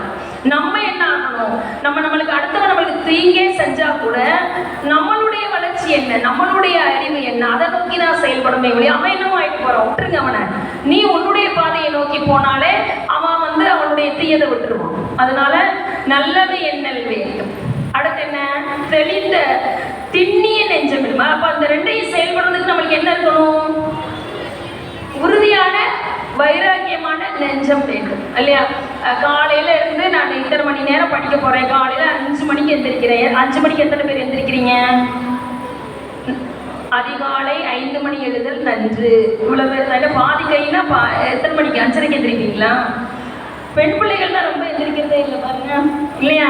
5 மணிக்கு எழுந்திரிக்கணும். அதிகாலை படிப்பு, காலை எழுந்தவுடன் படிப்பு, பின்பு கனிவு கொடுக்கும் பாட்டு. நன்றி. யார் இந்த பாட்டு பாடினா? காலை எழுந்தவுடன் பாரதியார். பாரதியாராவே மாறிட்டாங்கம்மா ஆண்கள் எல்லாம். நீங்க என்னமா பண்றீங்க பசங்க? பாரு பாரதியார் அப்படின்னு சொல்லிட்டு பாரதியாரே வந்து நின்ன மாதிரி இருக்குது இல்லையா? அப்படி பேசுறாங்க. அப்போ ஆனா அவர் பாடினது யாருக்கு பாடினாரு? உங்களுக்கு பண்ணாரா? அவங்களுக்கு பண்ணாரா? ஆமா, பாப்பா பாட்டுன்னு பாடினார். ஆனா பாப்பாக்கள் ஒருத்தருக்கு வாயவே திறக்க மாட்டேங்கிறீங்களேம்மா. ஓகேம்மா? அப்போ காலை எழுந்தவுடன் படிப்புனா காலையில எல்லாரும் எத்தனை மணிக்கு எந்திரிக்கணும்?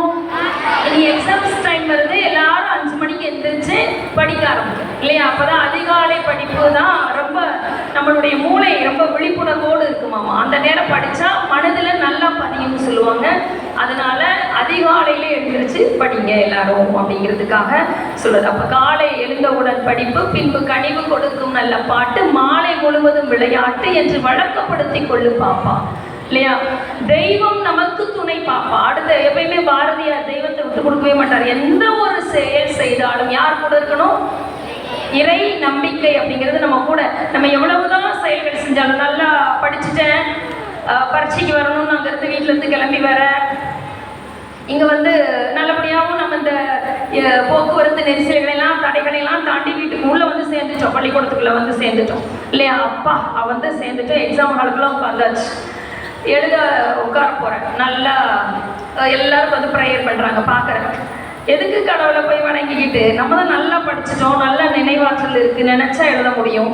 எதுக்கு போய் சாமி கும்பிட்றானுங்க? சாமி கும்பிட்றவங்களாம் பைத்தியக்காரனுங்க அப்படி நினைச்சிட்டு அப்படியே பார்க்குறாங்க. இது வந்து அறிவு மிதம் மிஞ்சிய நிலையில நினைக்கக்கூடிய திறன். அப்படி பார்த்துட்டு இருக்கிறாங்க. அப்போ எழுத ஆரம்பிக்கிறாங்க. எழுத ஆரம்பிச்சோம்னா வினாத்தாலும் அவங்க எதிர்பார்த்த மாதிரி இருக்கு, நல்லா எழுதிட்டு இருக்கா. அப்படி எழுதி கொண்டு இருக்கும் போதே திடீர் அப்படின்னு ஸ்பாட் உள்ள வர்றாங்க. கடகடன்னு எல்லாரையும் வாங்கி டக்கு டக்குன்னு பார்க்குறாங்க. இந்த நம்ம நல்லா எழுதிட்டு இருக்காளே ஒரு மாணவி, அவள் பக்கத்தில் வந்துட்டு குடும்ப பேப்பர் அப்படின்னு சொல்லி வாங்கி பார்த்துட்டு அப்படி கொடுக்குறாங்க. கொடுக்கும்போது ஒரு பேப்பர் கீழே விழுகுது. பார்த்தா ஒரு சின்ன பிட்டு பேப்பர். ஆனால் அந்த மாணவி எடுத்துட்டு வரல இல்லையா? அது எங்கோ யாரோ அந்த அறையில் உள்ளவங்க தள்ளி விட்டு யார்கிட்ட வந்து சேர்ந்துருச்சு? அந்த மாணவி கிட்ட வந்து சேர்ந்துருச்சு. அந்த பொண்ணு நேர்மையான பெண் தான், அவ பாட்டுக்காக தான் எழுதுறதுக்காக வந்த மாணவி தான். ஆனா ஸ்குவாட் அதை ஏத்துக்கல. நீ தான் பண்ண அப்படின்னு சொல்லி உடனே எங்க கூட்டிட்டு போயிடுவாங்க? பிரின்சிபால் கிட்ட கூட்டிட்டு போயிட்டாங்க. முடிஞ்சு போச்சு அந்த எக்ஸாமு. திரும்ப உட்காந்து எழுதினாலும் என்ன ஆகாது? மண்டையில ஏறாது. அதுக்கு தான் யாரை வணங்கணும்னு சொன்னோம்? இறைவன். அவ்வளவுதான். நீ எல்லாம் முயற்சி பண்ணு. 99.9 வரைக்கும் உன்னுடைய முயற்சி தான். நான் இல்லைன்னு சொல்ல மாட்டேன், நான் சொல்றேன். அந்த 1% யார் இருக்கணும் நமக்கு? கடவுள் துணை நிற்க வேண்டும். அதுக்கு தான் பாரதி சொல்றாரு, தெய்வம் நமக்கு துணை பாப்பா. அந்த 1% தான் 100% ஆகுது. அந்த 1% இல்லைன்னா என்னன்னு தான் சொல்லுவோம் நம்ம? 99.99 தான் அப்படின்னு சொல்லுவாங்க. இந்த 1% இல்லப்பா அப்படின்னு. ஏன்னா அந்த 100 மார்க் வாங்குறவனுக்கு தான் அந்த 1% பத்தி கவலை இருக்கும் இல்லையா? ஒரே ஒரு மார்க் வாங்குறவனுக்கு அந்த பிரச்சனை இல்லைன்னு வைங்க இல்லையா? சந்தோஷமா இருந்துக்குவோம். நான் வேணா ஒரு மார்க் தரட்டமாடா உனக்கு அப்படின்னு கேட்பான் இல்லையா? அதனால அப்போ அந்த தெய்வம் அப்படிங்கிறது நாம் செய்யக்கூடிய அந்த செயல் நல்லபடியா முடிக்கணும் அப்படின்னு சொல்லி யார்கிட்ட வேண்டணும்? இறைவன் கிட்ட. அந்த இறை ஆற்றல், ஆசீர்வாதம், அதுதான் பெரியவர்களினுடைய ஆசீர்வாதம். நம்ம பரீட்சைக்கு போறப்போ யார்கிட்ட வாங்குவோம்? வாங்கியிருக்கீங்களா? பெற்றோர்கிட்ட ஆசீர்வாதம் வாங்குறவங்க எத்தனை பேரு? பரவாயில்லையே, நல்ல மாணவி. இன்னும் எல்லாரும் வாங்கணும். பாதிக்கு பாதி தான் கை தூக்கியிருக்கீங்க எல்லாருமே. நம்ம பெற்றோர்கள்கிட்ட அம்மா பிளஸ் பண்ணுங்க, அப்பா பண்ணுங்க அப்படின்னு சொல்லி, அப்புறம் இங்கேயும் ஆசிரியர்கிட்டையும் பரிச்சை அன்னைக்கு ஒரு என்ன பண்ணணும்? ஆசீர்வாதம் வாங்கணும். அந்த நல்ல சொல், நல்ல இறை வார்த்தை சொல்லுவாரு பைபிள்ல கூட, நல்ல இறை ஆசி உங்களை வளர்த்தெடுக்கும். அதனால அதை பண்ணணும். அப்ப நீங்க நல்ல மாணவர்களா வரணும்னா என்ன பண்ணணும்? உங்களுடைய மதிப்பெண் மதிப்பு அப்படிங்கிறது உயர வேண்டும். மதிப்பு உயர்றதுக்கு என்ன பண்ணணும்? படிக்கணும். வேற நல்லா படிச்சா மட்டும் போதுமா? ஒரு பையன் நல்லாலாம் படிச்சான், ஆனா வந்து தனக்கு பக்கத்துல இருக்கக்கூடிய மாணவன் ஒரு மார்க் அதிகமா வாங்கிட்டான்னு சொல்லி அவனை என்ன செய்ய போயிட்டான்?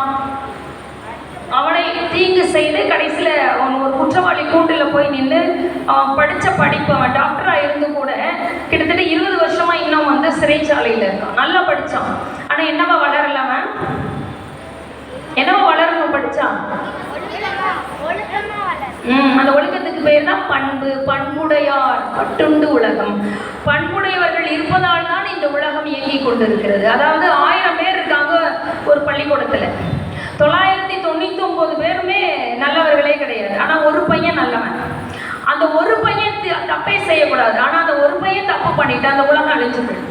அதுதான் சொல்றாரு திருவள்ளுவர். சொல்றாரு, நல்லவர்கள் ஒருவர் உண்டெனில் பெய்யுமா மழை. கண்ணதாசன் சொல்றாரு, ஔவையார் சொல்றாரு. ஒருத்தர் இருந்தா போதுங்க, இந்த உலகம் வாழ்ந்து கொண்டு இருக்கும் இல்லையா? ஒரு திருக்குறள் உண்டு, இன்னா செய்தாருக்கும்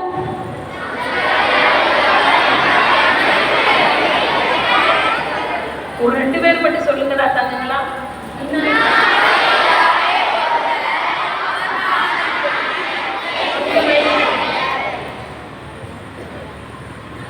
இன்னா செய்தாரே ஒருத்தல் அவர் நாண நன்மையும் செய்து விடல். அவருக்கு நான நன்மை செய்தல். இன்னொரு வார்த்தை, இன்னொரு நாசன திருக்குறள் என்னன்னா, இன்னா செய்தாருக்கும் இனியவை செய்யாக்கள் என்ன பயத்ததோ சால்பு. கேட்டிருக்கீங்களா அந்த திருக்குறள்? சச்சோ, ஏன் இந்த குறள் மட்டும் ஞாபகம் இருக்கு? மாணவர்கள் சொன்னது இதுதான் முக்கியமான குறள். சால்புங்கிற அவன் நமக்கு கெட்டது பண்ணியிருக்கான், இப்போ அவன்கிட்ட நம்ம கிட்ட உதவி கேட்டு வர்றான். அவன் எப்படி நல்லா இருக்கணும் அப்படிங்கிறதுக்கு நம்ம ஆலோசனையும் சொல்லி அவனுக்கு வழியும் காட்டணும். அப்படி செய்யக்கூடிய யார் மனம் படிச்சிருக்கீங்களோ அவர்கள் தான் சால்புடையவர்கள், சான்றோர்கள் அப்படின்னு சொல்றாரு. அப்படி வாழுங்க. அந்த பண்பு உடையவர்கள் தான் இன்னைக்கும் நம்ம ஞாபகத்துல இருக்காங்க இல்லையா? இப்போ இஸ்ரோல நிறைய விஞ்ஞானிகள் இருக்காங்கன்னு தெரியுமில்ல எல்லாருக்கும்? சரி, அதில் உள்ள விஞ்ஞானி ஒருத்தர் பேரை சொல்லுங்க. என்னப்பா? சிவன். அப்புறம் நான் எதிர்பார்க்கறது ஒரு பதில் வந்துச்சுன்னா சந்தோஷப்படுறேன். சத்தமாப்பா. நம்ம எல்லாருமே அவரை போற்றுவோம் இல்லையா? அக்டோபர் ஜூலைல எல்லாத்துலையும் அப்துல் கலாம் எல்லா மாணவர்களுக்குமே அப்துல் கலாம் பிடிக்கும். அவருக்கு அப்புறம் தான் நமக்கு இப்போ சிவன், மயில்சாமி இவங்க எல்லாமே தெரியும். முதல்ல யாரெல்லாம் தெரியும்? இஸ்ரோ விஞ்ஞானினா அப்துல் கலாம் தான் தெரியும். ஏன் அப்துல் கலாம தெரியும் சொல்லுங்க?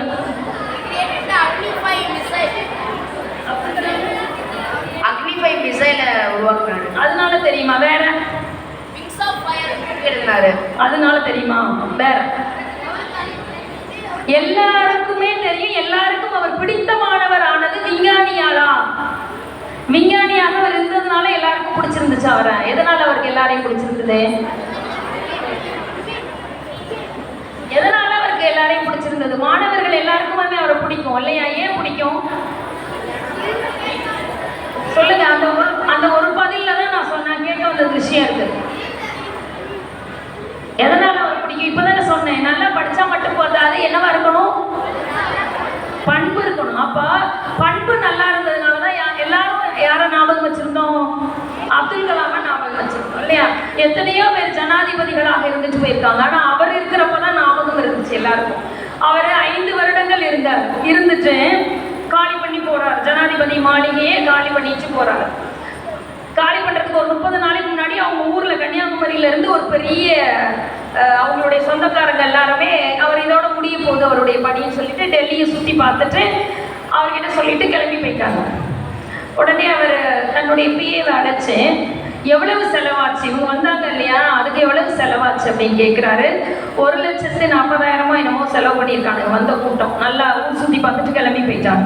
உடனே அவர் சொன்னார், என்னுடைய சம்பளம் இந்த மாதம் வரும், அதை எடுத்துக்கோ, இது தவிர 30,000 நான் செக்கு தரேன்னு சொல்லி உடனே அந்த ஒரு செக்கில் 30,000 இதை எழுதி கொடுக்குறாரு. இப்படி ஒரு மாமனிதரை பார்க்க முடியுமா? எல்லாரும் இன்னைக்கு வரைக்கும் நிறைய பார்ப்பீங்க. தமிழ்நாடு அரசுன்னு சொல்லிட்டு அவங்க சொந்தமாக கேஜி தேட்டர்ல எல்லாம் நிற்கும் அந்த கார். அவங்க சினிமா பார்க்க குடும்பத்தோட வந்திருப்பாங்க. ஆனா அப்துல் கலாம் என்ன பண்றாரு? அரசு காரை கூட பயன்படுத்தல.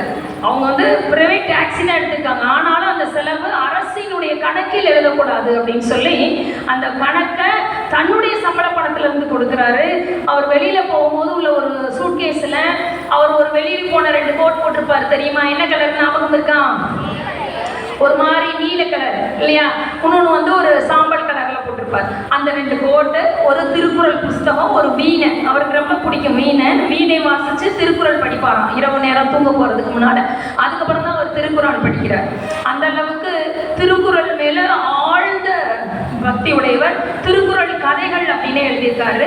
அதுல ஒரு கதையில சொல்றாரு, சொல்லுக சொல்லி பயனுடைய சொல் அதை வெல்லும் சொல் இன்மையர். எங்க ஆசிரியர் ஒரு முறை, அவருடைய கணித ஆசிரியர் ராமானுஜர் இல்லையா, கணிதத்துக்கே பெயர் போனவர் யாருதான்? ராமானுஜர் தான். அவர் ஆசிரியர் பேரும் ராமானுஜர் தான். அவர் ரொம்ப கண்டிப்பானவர். 8 மணி வகுப்புனா அவர் 7:45 வந்து வகுப்புல உட்காந்துருவார் ஸ்பெஷல் கிளாஸ்ல. நம்ம அப்துல் கலாம் வந்து என்ன பண்ணாரு, பேப்பர் கீப்பர்லாம் போட்டுட்டு எல்லா வேலையும் முடிச்சுட்டு பறக்க ஓடி வர்றோம். அப்படி 8 மணி கரெக்டா உள்ள வகுப்பறைக்குள்ள வரவும் ஆசிரியர் அப்படியே அந்த ஜிப்பாலாம் போட்டு இப்படி கையை உள்ள அந்த பேண்ட் பாக்கெட்ல உள்ள அந்த காலத்துல அந்த வேஷ்டியை இப்படி வச்சு கட்டியிருப்பாங்க. அப்ப அந்த இதுக்குள்ள இப்படி வச்சுட்டு இப்படி முறைச்சு பார்க்குறாரு. பார்க்கவும் பார்த்த பார்வைக்கு பயந்து போய் கலாம் நிற்கிறாப்பு. போய் கிரவுண்டை என்ன பண்ணிட்டு வா, 10 தடவை சுற்றிட்டு வெளியில வெயில்ல நில அந்த அந்த வளாகத்தை சுற்றி பார்த்தா எங்கேயுமே மரமே கிடையாது. ஒரே ஒரு ஒற்றை மரம் தான் இருக்குது இல்லையா? சரி நம்ம சுற்றிட்டு போய் அந்த மரத்தில் நின்றுக்கலாம் அப்படின்னு நம்ம கலாமுக்கு ஒரு ஐடியா. சரின்னு சுற்றுறாரு. சுற்றிட்டு அந்த மரத்தில் போய் நிற்க போறாரு. அப்போ அந்த ஆசிரியர் பார்த்துட்டாரு. அதையும் நம் மாணவர்களை வந்து ஆசிரியர்களை ஏமாற்றவே முடியாது. ஆசிரியர் என்ன பண்ணுவார், நீ என்ன பண்ண போறியோ அதை முதல்ல கண்டுபிடிச்சிருவாரு. அப்படித்தானே மாட்டிருக்கீங்களா? அப்படியே நிறைய வருது. அப்போ என்ன பண்றாரு, அவர் அங்க இருந்துட்டு பாக்குறாரு. அந்த மரத்துல எல்லாம் நீ நிற்க கூடாது, வெயில்ல நீ இந்த முட்டு போடு. வந்து நிக்க தான் சொன்னாரு. இப்ப இவர் போய் இந்த மரத்துல நிக்க போறேன்னு சொன்னதுனால எக்ஸ்ட்ரா ஒரு பனிஷ்மெண்ட் என்னாச்சு, முட்டு போடுன்னு சொன்னாரு. போட்டு அன்னைக்கு முடிவெடுத்தாரு கலாம். ஆசிரியர் சொன்ன அந்த நேரத்தை தவிர்த்து 7:45 நான் உள்ள வந்துருவேன். இனிமே ஒரு நாள் தண்டனை வாங்க மாட்டேன், இன்னொன்னு 100 மதிப்பெண்ணுக்கு குறைவா எடுக்க மாட்டேன் அப்படின்னு சொல்லி 2 உறுதியை தன்னுடைய மனசுல எடுத்தார். நான் முதல் சொன்னேன், எண்ணிய முடிதல் வேண்டும், திண்ணிய நெஞ்ச வேண்டும். அன்னைக்கு முடிவெடுக்கிறாரு.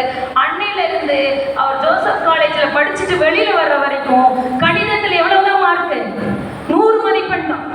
அந்த அளவுக்கு ஆசிரியரினுடைய சொல்லை கேட்டார். அந்த ஒற்றை சொல்லணும் அப்படி நம்ம கேட்கிறோமா? இல்லைங்க, கேட்கணும் இல்லையா? அப்படி கேட்டதுனாலதான் அவர் கலாமா இன்னைக்கு பாடத்துல இருக்காரு. நம்ம எல்லாம் கனவு காணும் கலாம் அப்படின்னு சொல்லி டைட்டில் வச்சு படிக்கிறோம் இல்லையா?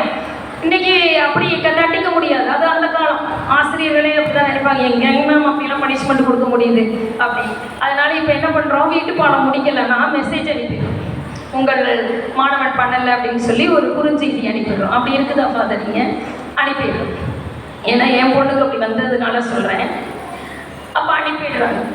அந்த பையன் போறான். ஐயோ இன்னைக்கு வீட்டு பாடம் முடிக்கல, வீட்டில் நம்மளுக்கு இருக்குது, என்ன சொல்லலாம், என்ன சொல்லி அப்பா அம்மாவை மைண்டை மாற்றணும்ல அப்படின்னு அவன் என்ன பண்ணலான்னு ஒரு கதையை கிரியேட் பண்ணிட்டே யோசிச்சுட்டு போகிறேன். டே ஐடியா சொல்லுடா அப்படின்லாம் சொல்லிட்டு போகிறோம். போனால் வீட்டுக்குள்ளே 4 பேர், தாத்தா பாட்டி அம்மா அப்பா 4 பேருமே அடிக்கல. சீக்கிரம் வந்துட்டானுங்க. எல்லாருமே 7-8 மணிக்கு வர்றவங்க எல்லாருமே நிற்கிறாங்க. எல்லாம் கையை இப்படி வச்சு நிற்கிறாங்க. என்னடா கையை எல்லாரும் இப்படி வச்சு நிற்கிறாங்க நம்மளுக்கு அப்படின்னு சொல்லிட்டு, டோஸ் விழப்போகுது அப்படின்னு முதுகை தயாராக வச்சுக்கிறான். எதுக்கு முதுகை தயாராக வச்சுக்கிட்டாங்க? அடிச்சாங்கன்னா அப்படி ஸ்ட்ராங்காக வச்சுட்டோம்னா அடி விழுகாது இல்லையா? அந்த டெக்னிக்லாம் தெரியும். அப்படி வச்சுட்டு அப்படி நிற்கிறான். அப்போ கரெக்டாக அவன் நினச்ச மாதிரியே எல்லாம் குச்சி தான் வச்சுருக்காங்க எல்லாரும் கையில். அந்த குச்சியை முன்னாடி எடுத்து தாத்தா கூப்பிட்றாரு.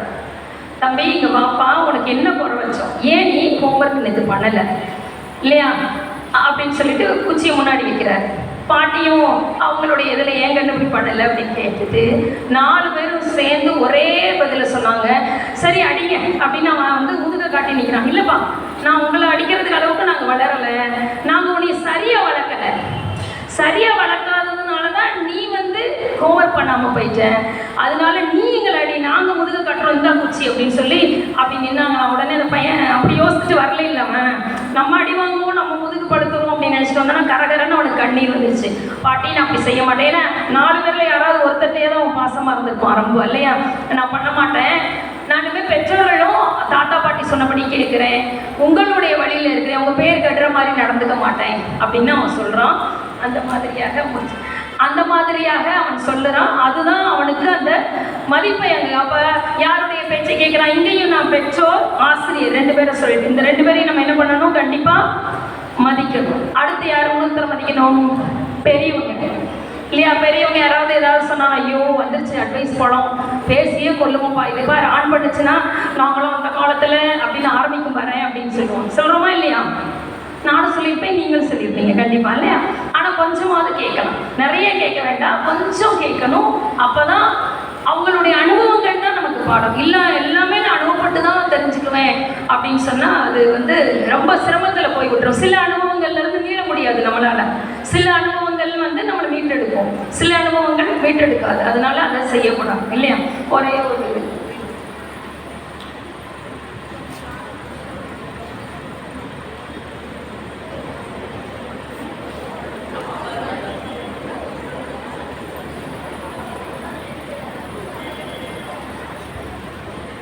இது என்ன?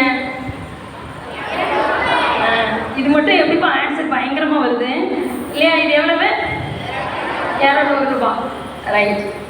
இது எப்படி இருக்குது? நல்லா இருக்குது தானே? இப்போ இப்படி போட்டுடும் இல்லையா? இப்போ நீ நடந்து போயிட்டு இருக்கிற, இப்போ உடனே என்ன பண்ணுவேன்? அடாடா 20 ரூபாயும் 200 ரூபாயும் ஒரே மாதிரி தானே இருக்கு. அப்போ முதல் 20 ரூபாயோ அப்படின்னு நினைச்சிருப்போம். அப்புறம் பார்த்தா என்ன? இவங்க பாருடோம் 200 ரூபாய். உடனே என்ன பண்ணுறோம்? அந்த கசக்குனதை சரி பண்ணி இப்படி வச்சுட்டோம். இப்போ முதல் நல்ல நோட்டாக இருந்துச்சு, அது செல்லுமா இது செல்லுமா? சொல்லுங்க, எனக்கு பதில் தான் வேணும். ஓகே, கசங்கி இருந்தாலும் செல்லும், கசங்காம அப்படியே அயன் பண்ண மாதிரி இருந்தாலும் செல்லும். அப்போ இதுக்கு என்ன மதிப்பு? மதிப்பு இருக்குதா இல்லையா? அதுதான் நீங்க, அவ்வளவுதான். இருக்குதா மதிப்பு? அப்போ எப்படி இந்த 200 ரூபாயை கசங்கினாலும் கசங்கலாட்டி அதுக்கு ஒரு மதிப்பு இருக்குதோ, அது மாதிரி நீங்க படிச்சுட்டீங்க. படிச்சா இந்த சமுதாயத்துல உங்களுக்கு என்ன இருக்குது? கண்டிப்பா ஒரு மதிப்பு இருக்குது இல்லையா? இந்த மேடையில நான் 9th படிக்கும் போது மேலே ஏறினேன், மேடை பேச்சு பேசும்போது. அப்போ எல்லாரும் இந்த பிள்ளை என்னத்தை பேச போகுது அப்படின்னு சொல்லியிருப்பாங்க. ஆனா இன்னைக்கு கூப்பிடுறாங்க அப்படின்னா எதனால? நம்மளுடைய அறிவு, நம்மளுடைய படிப்பு, அனுபவம், அதுதான் காரணம். அப்ப இந்த 3ஐயும் பெற வேண்டும் என்றால் படி, அன்றாடம் படி இல்லையா? அப்ப ஒன்று தெரிஞ்சுக்கோங்க. பண்பு சொல்லி கொடுத்தனா உங்களுக்கு. பண்பு என்பது 3 எழுத்து. பண்பினால் வரக்கூடிய அன்பு எத்தனை எழுத்து? 3 எழுத்து. அன்பினால் வரக்கூடிய அருள் எத்தனை? அருள் எத்தனை எழுத்து? 3 எழுத்து. இந்த அன்பு, பண்பு, அன்பு, அருள், இந்த 3 எழுத்தினால் வரக்கூடியது கல்வி. அது எத்தனை எழுத்து? 3 எழுத்து. அந்த கல்வியினால் நீங்கள் பெறக்கூடிய சிகரம் என்ன? 3 எழுத்துல சொல்லுங்க. என்ன சொல்லுங்க? Very good. எந்த பையன் சொன்னான் இல்லையா? வெற்றியோடு வளம் வருவாய் மகனே இல்லையா? அப்போ பாருங்க குழந்தைகளே, அப்போ இந்த 3 நீங்க பண்ணீங்கன்னா அந்த 3 வெற்றி என்ற அந்த 3ஐ போய் நீங்கள் தொடுவீர்கள். அந்த 3 தொடுகின்ற போது இப்ப நான் சொன்னேன் இல்லையா, மதிப்பு எத்தனை எழுத்து? மதிப்பு எத்தனை எழுத்து? 4. அப்ப அந்த 3 சேர்ந்தால் 4வதாக சேர்வதுதான் மதிப்பு. இந்த மதிப்பு தான் உன்னுடைய வாழ்க்கையில் எது வரைக்கும் வரும்? கல்லறை வரைக்கும் வரும் இல்லையா? கருவறையில் நீங்கள் பிறக்கக்கூடிய குழந்தைகள் கல்லறைக்கு போகும்போது எப்படி போகணும்? மரியாதையோட போகணும் இல்லையா? இவன மாதிரி ஒரு மனுஷன் உண்டா அப்படின்னு சொல்லுவாங்க. எப்பயுமே ஒருவன் இறப்பின் போதுதான் அவன் எப்படிப்பட்டவன் என்பது தெரியும் அப்படின்னு உண்டு. 2மே நம்ம வாழ்க்கையில பேசணும், நல்லது பேசணும், இதையும் பேசணும். அப்பதான் வாழ்க்கை அப்படிங்கிறது தெரியும். அப்ப நம்ம கடை இருக்கும் வரை மதிப்போடு இருக்க வேண்டும் என்றால் நல்ல கல்வி பயில வேண்டும், நன்றாக படிக்கணும். இன்னையிலிருந்து நான் சொன்ன ஒரு விஷயத்தை எல்லாரும் எடுத்துக்கணும். என்ன எடுக்க போறீங்க? படிச்ச புத்தகத்தை என்ன பண்ண போறீங்க? டைரியில் எழுதி அதை பற்றி உங்களுடைய தமிழ் ஆசிரியர்கிட்ட ஒரு 5 நிமிடம் ஒதுக்கி சொல்லுங்க. ஒரு வகுப்பு நேரத்தில் 5 நிமிஷம் ஒதுக்கி நிறைய அதை பற்றி என்ன பண்ணுங்க சொல்லுங்க. அந்த 5 நிமிஷத்துல நான் அந்த புத்தகத்தை படித்தேன் அப்படின்னு சொல்லி அந்த வகுப்புல ஷேர் பண்ணுங்க. உங்களோட பாஷையில சொல்லலாம், ஷேர் பண்ணுங்க. அப்பதான் வந்து லைக் பண்ண முடியும் இல்லையா? வாழ்க்கையை லைக் பண்ணணும்னா என்ன பண்ணணும்? ஷேர் பண்ணணும். எதை ஷேர் பண்ணணும்? படித்ததை ஷேர் பண்ணணும். ஓகேவா? அன்றாடம் படி, தினமும் படி, படிப்படியாக ஏறினால்தான் படி என்ற சிகரத்தின் உச்சியை அடைய முடியும். அதனால் மாணவர்கள் அனைவரும் நன்றாக தமிழை படிக்க வேண்டும், எல்லா மொழிகளையும் கற்க வேண்டும். படித்து மிக சிறந்த ஒரு மாணவர்களாக நீங்கள் இந்த மன்றத்தினுடைய ஆசிரியர்கள், தமிழ்துறை ஆசிரியர்கள் அனைவருக்குமே இந்த வேலையை நம் கரங்களை தட்டி நம்முடைய பாராட்டுதலை தெரிவித்துக் கொள்வோம். இந்த வாரம் முழுவதுமாக அனைத்துமே வேலைநிலை ஃபங்க்ஷன்ஸ் நடைபெறும் இல்லையா? ஒவ்வொரு நாளும் ஒவ்வொரு வேலைநிலை ஃபங்க்ஷன் நடைபெறும். முதல் ஆக தமிழ் அதை ஆரம்பித்து சிறப்பாக செய்திருக்கிறார்கள். எனவே அவர்களுக்கு நாம் கரங்களை தட்டி அனைத்து அவர்களுக்கும் நம்ம நன்றியை தெரிவித்துக் கொள்வோம். பின்புறத்தில் இருந்து உதவி அனைத்து பணியாளர்களுக்கும் நம்முடைய மனமார்ந்த பாராட்டுதல்களை நாம் தெரிவித்துக் கொள்வோம். இந்த நாளிலே பங்கெடுத்த எல்லா மாணவர்களும் மாணவிகளும் சிறப்பாக செய்தீர்கள். அந்த எம்சியிலிருந்து கடைசியில் எல்லா விஷயங்களையுமே, நாடகமாக இருக்கட்டும், பாடலாக இருக்கட்டும், அனைத்தையுமே சிறப்பான விதத்திலே நீங்கள் செய்தீர்கள். எனவே உங்களுக்கு என்னுடைய மனமார்ந்த பாராட்டுதல்களை நான் மகிழ்ச்சியோடு தெரிவித்துக் கொள்கின்றேன். அதே போல மாணவர்கள் பொறுமை காத்தீர்கள். உங்களுக்கும் என்னுடைய மனமார்ந்த பாராட்டுதல்களை நான் தெரிவித்துக் கொள்கின்றேன். இந்த வருடம் முழுவதுமாக நிறைய விஷயங்களை இந்த தமிழ் மன்ற ஆசிரியர்கள் முன்னெடுத்திருக்கிறார்கள். உங்களுடைய தமிழிலே வளர்ச்சி அடைய வேண்டும் என்பதற்காக வருடம் முழுவதுமாக பேச்சு போட்டிகள், விளையாட்டு போட்டிகள், அப்புறம் கட்டுரை போட்டிகள், நிறைய போட்டிகள் எல்லாம் வைத்திருக்கிறார்கள். அது எல்லாத்தையுமே நீங்கள் பங்கெடுத்தீங்க. எனவே அதற்காக உங்களுக்கு என்னுடைய மனமார்ந்த நன்றிகள், பாராட்டுகளை நான் தெரிவித்துக் கொள்கின்றேன். அன்பார்ந்த பிள்ளைகளே, சொல்வதைப் போல், வழக்கமாக சொல்வதைப் போலத்தான், எப்பொழுதுமே சொல்வதைப் போல நீங்கள் வெறும் பார்வையாளர்களாக மட்டும் இருந்து விடாதீர்கள். இப்பொழுதும் எப்படி இருக்கணும்? We should not be spectators, but rather we should be. அதை மட்டும் நம்ம மனதில் பதிய வைத்துக் கொள்ளும். ஏன்னா வாய்ப்புகளும் கடந்து போய்கொண்டே இருக்கும். நாம் வேடிக்கை பார்த்துட்டோம்னா இதை வேடிக்கை பார்த்து இருக்க வேண்டியதுதான். ஆனால் நம்ம இறங்கி நாம் செய்கின்ற போது நிறைய விஷயங்களை கற்றுக்கொள்வோம். அது நமக்கு பல அனுபவங்களை கற்றுக் கொடுக்கும். நிலைத்து நிற்கின்ற ஒரு கல்வியாக இருக்கும். அதே போல தமிழ் அப்படிங்கும் போது எல்லாருமே பயந்துட்டு இருப்பாங்க. நம்முடைய பிள்ளைகள் எல்லாருமே தமிழ் வாசிக்கிறீங்க, ரொம்ப சந்தோஷம். தமிழ் எழுதுறீங்க, இன்னும் பிழை இல்லாமல் எழுத நீங்கள் கற்றுக்கொள்ள வேண்டும். வார்த்தைகளை உன்னித்து கவனித்து பாருங்கள். ரோட்டில் போகும்போது ரொம்ப இதுக்காக நீங்கள் தனியாக டைம் ஸ்பெண்ட் பண்ணணும்னு அவசியம் கிடையாது. ரோட்டில் போகும்போது அங்கே என்ன எழுதியிருக்காங்கன்னு கூர்ந்து பாருங்கள். துணைக்கால் போட்டிருந்தா துணைக்காலை பார்க்க கற்றுக்கணும். அதுக்கு மேலே கொம்பு போட்டுருச்சுன்னா அதுக்குன்னு ஒரு அர்த்தம் இருக்குது. வார்த்தைகள் மாறும், சரியா? அப்போ இன்னும் ஆர்வமாக உங்களை கண்களை திறந்து தமிழை வளர்த்துக் கொள்ள முயற்சி செய்யுங்கள். சிறந்த பேச்சாளர்களாக கொடுக்கப்படக்கூடிய எல்லா விஷயங்களிலுமே you must be jack of all trades. நான் சொல்றது அதுதான். எதுவுமே எனக்கு தெரியலன்னு சொல்லக்கூடாது. எல்லாமே எனக்கு தெரியும். பாடலா நான் வரேன், நடனமா நான் வரேன், கட்டுரையா நான் வரேன், படிப்பா நான் இருப்பேங்க, விளையாட்டா நான் இருப்பேன். அப்படிதான் அவங்களை உருவாக்கிக்கணும். அது முக்கியமான காலகட்டம் அப்படிங்கும்போது இந்த 5, 6, 7, 8 வகுப்புகளுக்கு தான். 8ஆம் வகுப்பு மாணவிகள் நீங்கள் முடிச்சுட்டு அடுத்த அகாடமியில் இருக்கவே முடியாது, வரவே மாட்டீங்க. அப்போ இருக்கும்போதே, காற்றுள்ள போதே தூற்றிக்கொண்டு ஏன் சொல்றாங்க? இருக்கும்போதே வாய்ப்பை பயன்படுத்திக்கலாம். அப்படின்னா நம்ம வேடிக்கை பார்த்து தான் இருப்போம் கடைசி வரைக்கும். இதெல்லாம் எனக்கு இல்லாம போச்சு. முன்னாடி இருக்க கூட எங்களுக்கு இது இல்லையேன்னு வருத்தப்பட்டாங்க. நாங்கள் இருக்கும்போது இதெல்லாம் எங்களுக்கு ஒன்றுமே இல்லையே அப்படின்னு வருத்தப்பட்டு இருக்கவங்க நான் பார்த்துருக்கிறேன். நாங்களாம் இருந்தபோது ரொம்ப அகாடமி கிடையாது, எதுவுமே கிடையாதுன்னு சொல்லிட்டு வருத்தப்பட்டதை நான் பார்த்துருக்கிறேன். ஆனால் அவங்களுக்கு எல்லாத்தையுமே ஏற்படுத்தி கொடுத்துருக்குறோம். அப்படிங்கும்போது பயன்படுத்தி கொள்ள வேண்டியவர்கள் யார் என்று பார்க்கின்ற போது நீங்கள் மட்டும்தான். நீங்கள் முன்வர வேண்டும். உங்களுடைய பயத்தை கடந்து முன்வருகின்ற போது உங்களுக்கே தெரியாது உங்களுக்கு இந்த திறமை இருக்குதா அப்படின்னு சொல்லிட்டு. அப்ப ஆசிரியர்களுக்கு தெரியும். ஆசிரியர்கள் உங்களிடையே ஒழிந்து ஒழுக்கத்தோடு கல்வி, அதுதான் முக்கியம்.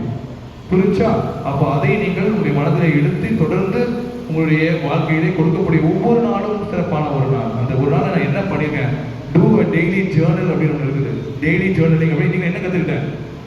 எழுதி வச்சுக்கிட்டே இருக்கணும். இன்னைக்கு என்ன தெரிஞ்சுக்கிட்டேன்? எழுதி வச்சுக்கிட்டோம். தான் மேடம் சொன்னாங்க எழுதி வச்சுக்கணும் அப்படின்னு சொல்லிட்டு.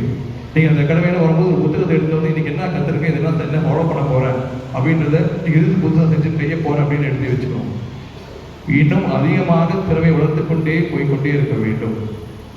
உலகம் பயங்கர போட்டியாக உருவாகி கொண்டிருக்கிறது. இந்த போட்டிக்கு உங்களை நீங்கள் தயார்படுத்திக் கொள்ள வேண்டும் என்று கேட்டுக்கொள்கிறேன். மீண்டுமாக எல்லா ஆசிரியர்களுக்கும் மாணவர்களுக்கும் மனமார்ந்த நன்றியை நான் தெரிவித்துக் கொண்டு வாய்ப்பளித்த உங்கள் அனைவருக்கும் நன்றியை மாணவர்கள் தெரிவித்துக் கொள்கிறேன். பாரதி கற்சித்த மொழி பிறந்த சிறந்த மொழிகள் மொழிகளிலே சிறந்தே பிறந்த மொழியாகிய எனது அண்டை தமிழை வணங்கி என் நன்றியுரையை தொடங்குகிறேன். அனைவருக்கும் இனிய காலை வணக்கம். நான் தன்யஸ்ரீ, 8ஆம் வகுப்பு ஆ பிரிவு மாணவி. இவ்வல்லநாள் இலக்கியமற்ற நிறைவு விழாவில் நன்றியுரை ஆற்றுவதில் பெருமை அடைகிறேன். பழத்திலும் சுவையாய், தேனிலும் இனிமையாய் என் மனதில் தவழ்கின்ற ஆதியும் அந்தமுமான இறைவனுக்கு என் நெஞ்சார்ந்த நன்றிகளை காணிக்கையாய் செலுத்துவதில் மிக்க மகிழ்ச்சி அடைகிறேன்.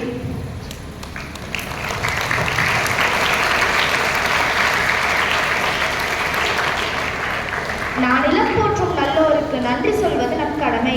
அந்த வகையில் இன்றைய விழாவை சிறப்பித்த நம் சிறப்பு விருந்தினர் அவர்களுக்கு என் நெஞ்சார்ந்த நன்றிகளை தெரிவித்துக் கொள்கிறேன்.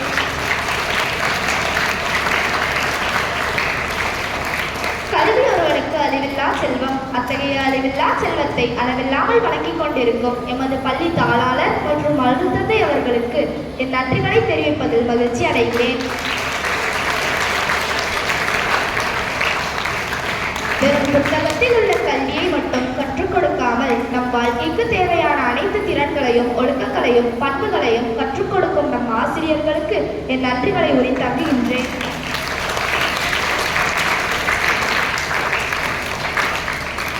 இன்று நம் கண்களுக்கும் காதுகளுக்கும் கலை நிகழ்ச்சிகள் மூலம் மகிழ்ச்சி தந்த மாணவ செல்வங்களுக்கும் அவர்களுக்கு பயிற்றுவித்த ஆசிரியர்களுக்கும் என் இதயம் நிறைந்த நன்றிகளை உரித்தாக்குகின்றேன்.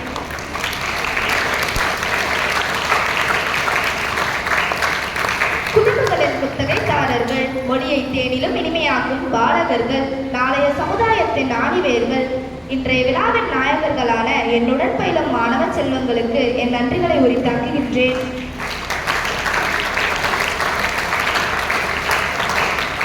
உண்மை, நேர்மை, தியாகம், பக்தி போன்ற உயர்வான சொற்கள் பல இருந்தாலும் அவை அனைத்தையும் தோற்கடிக்கும் ஒரே சொல் நன்றி. அப்படிப்பட்ட நன்றியுரையை வழங்க எனக்கு வாய்ப்பளித்ததற்கு நன்றியை கூறி விடைபெறுகிறேன். நன்றி, வணக்கம்.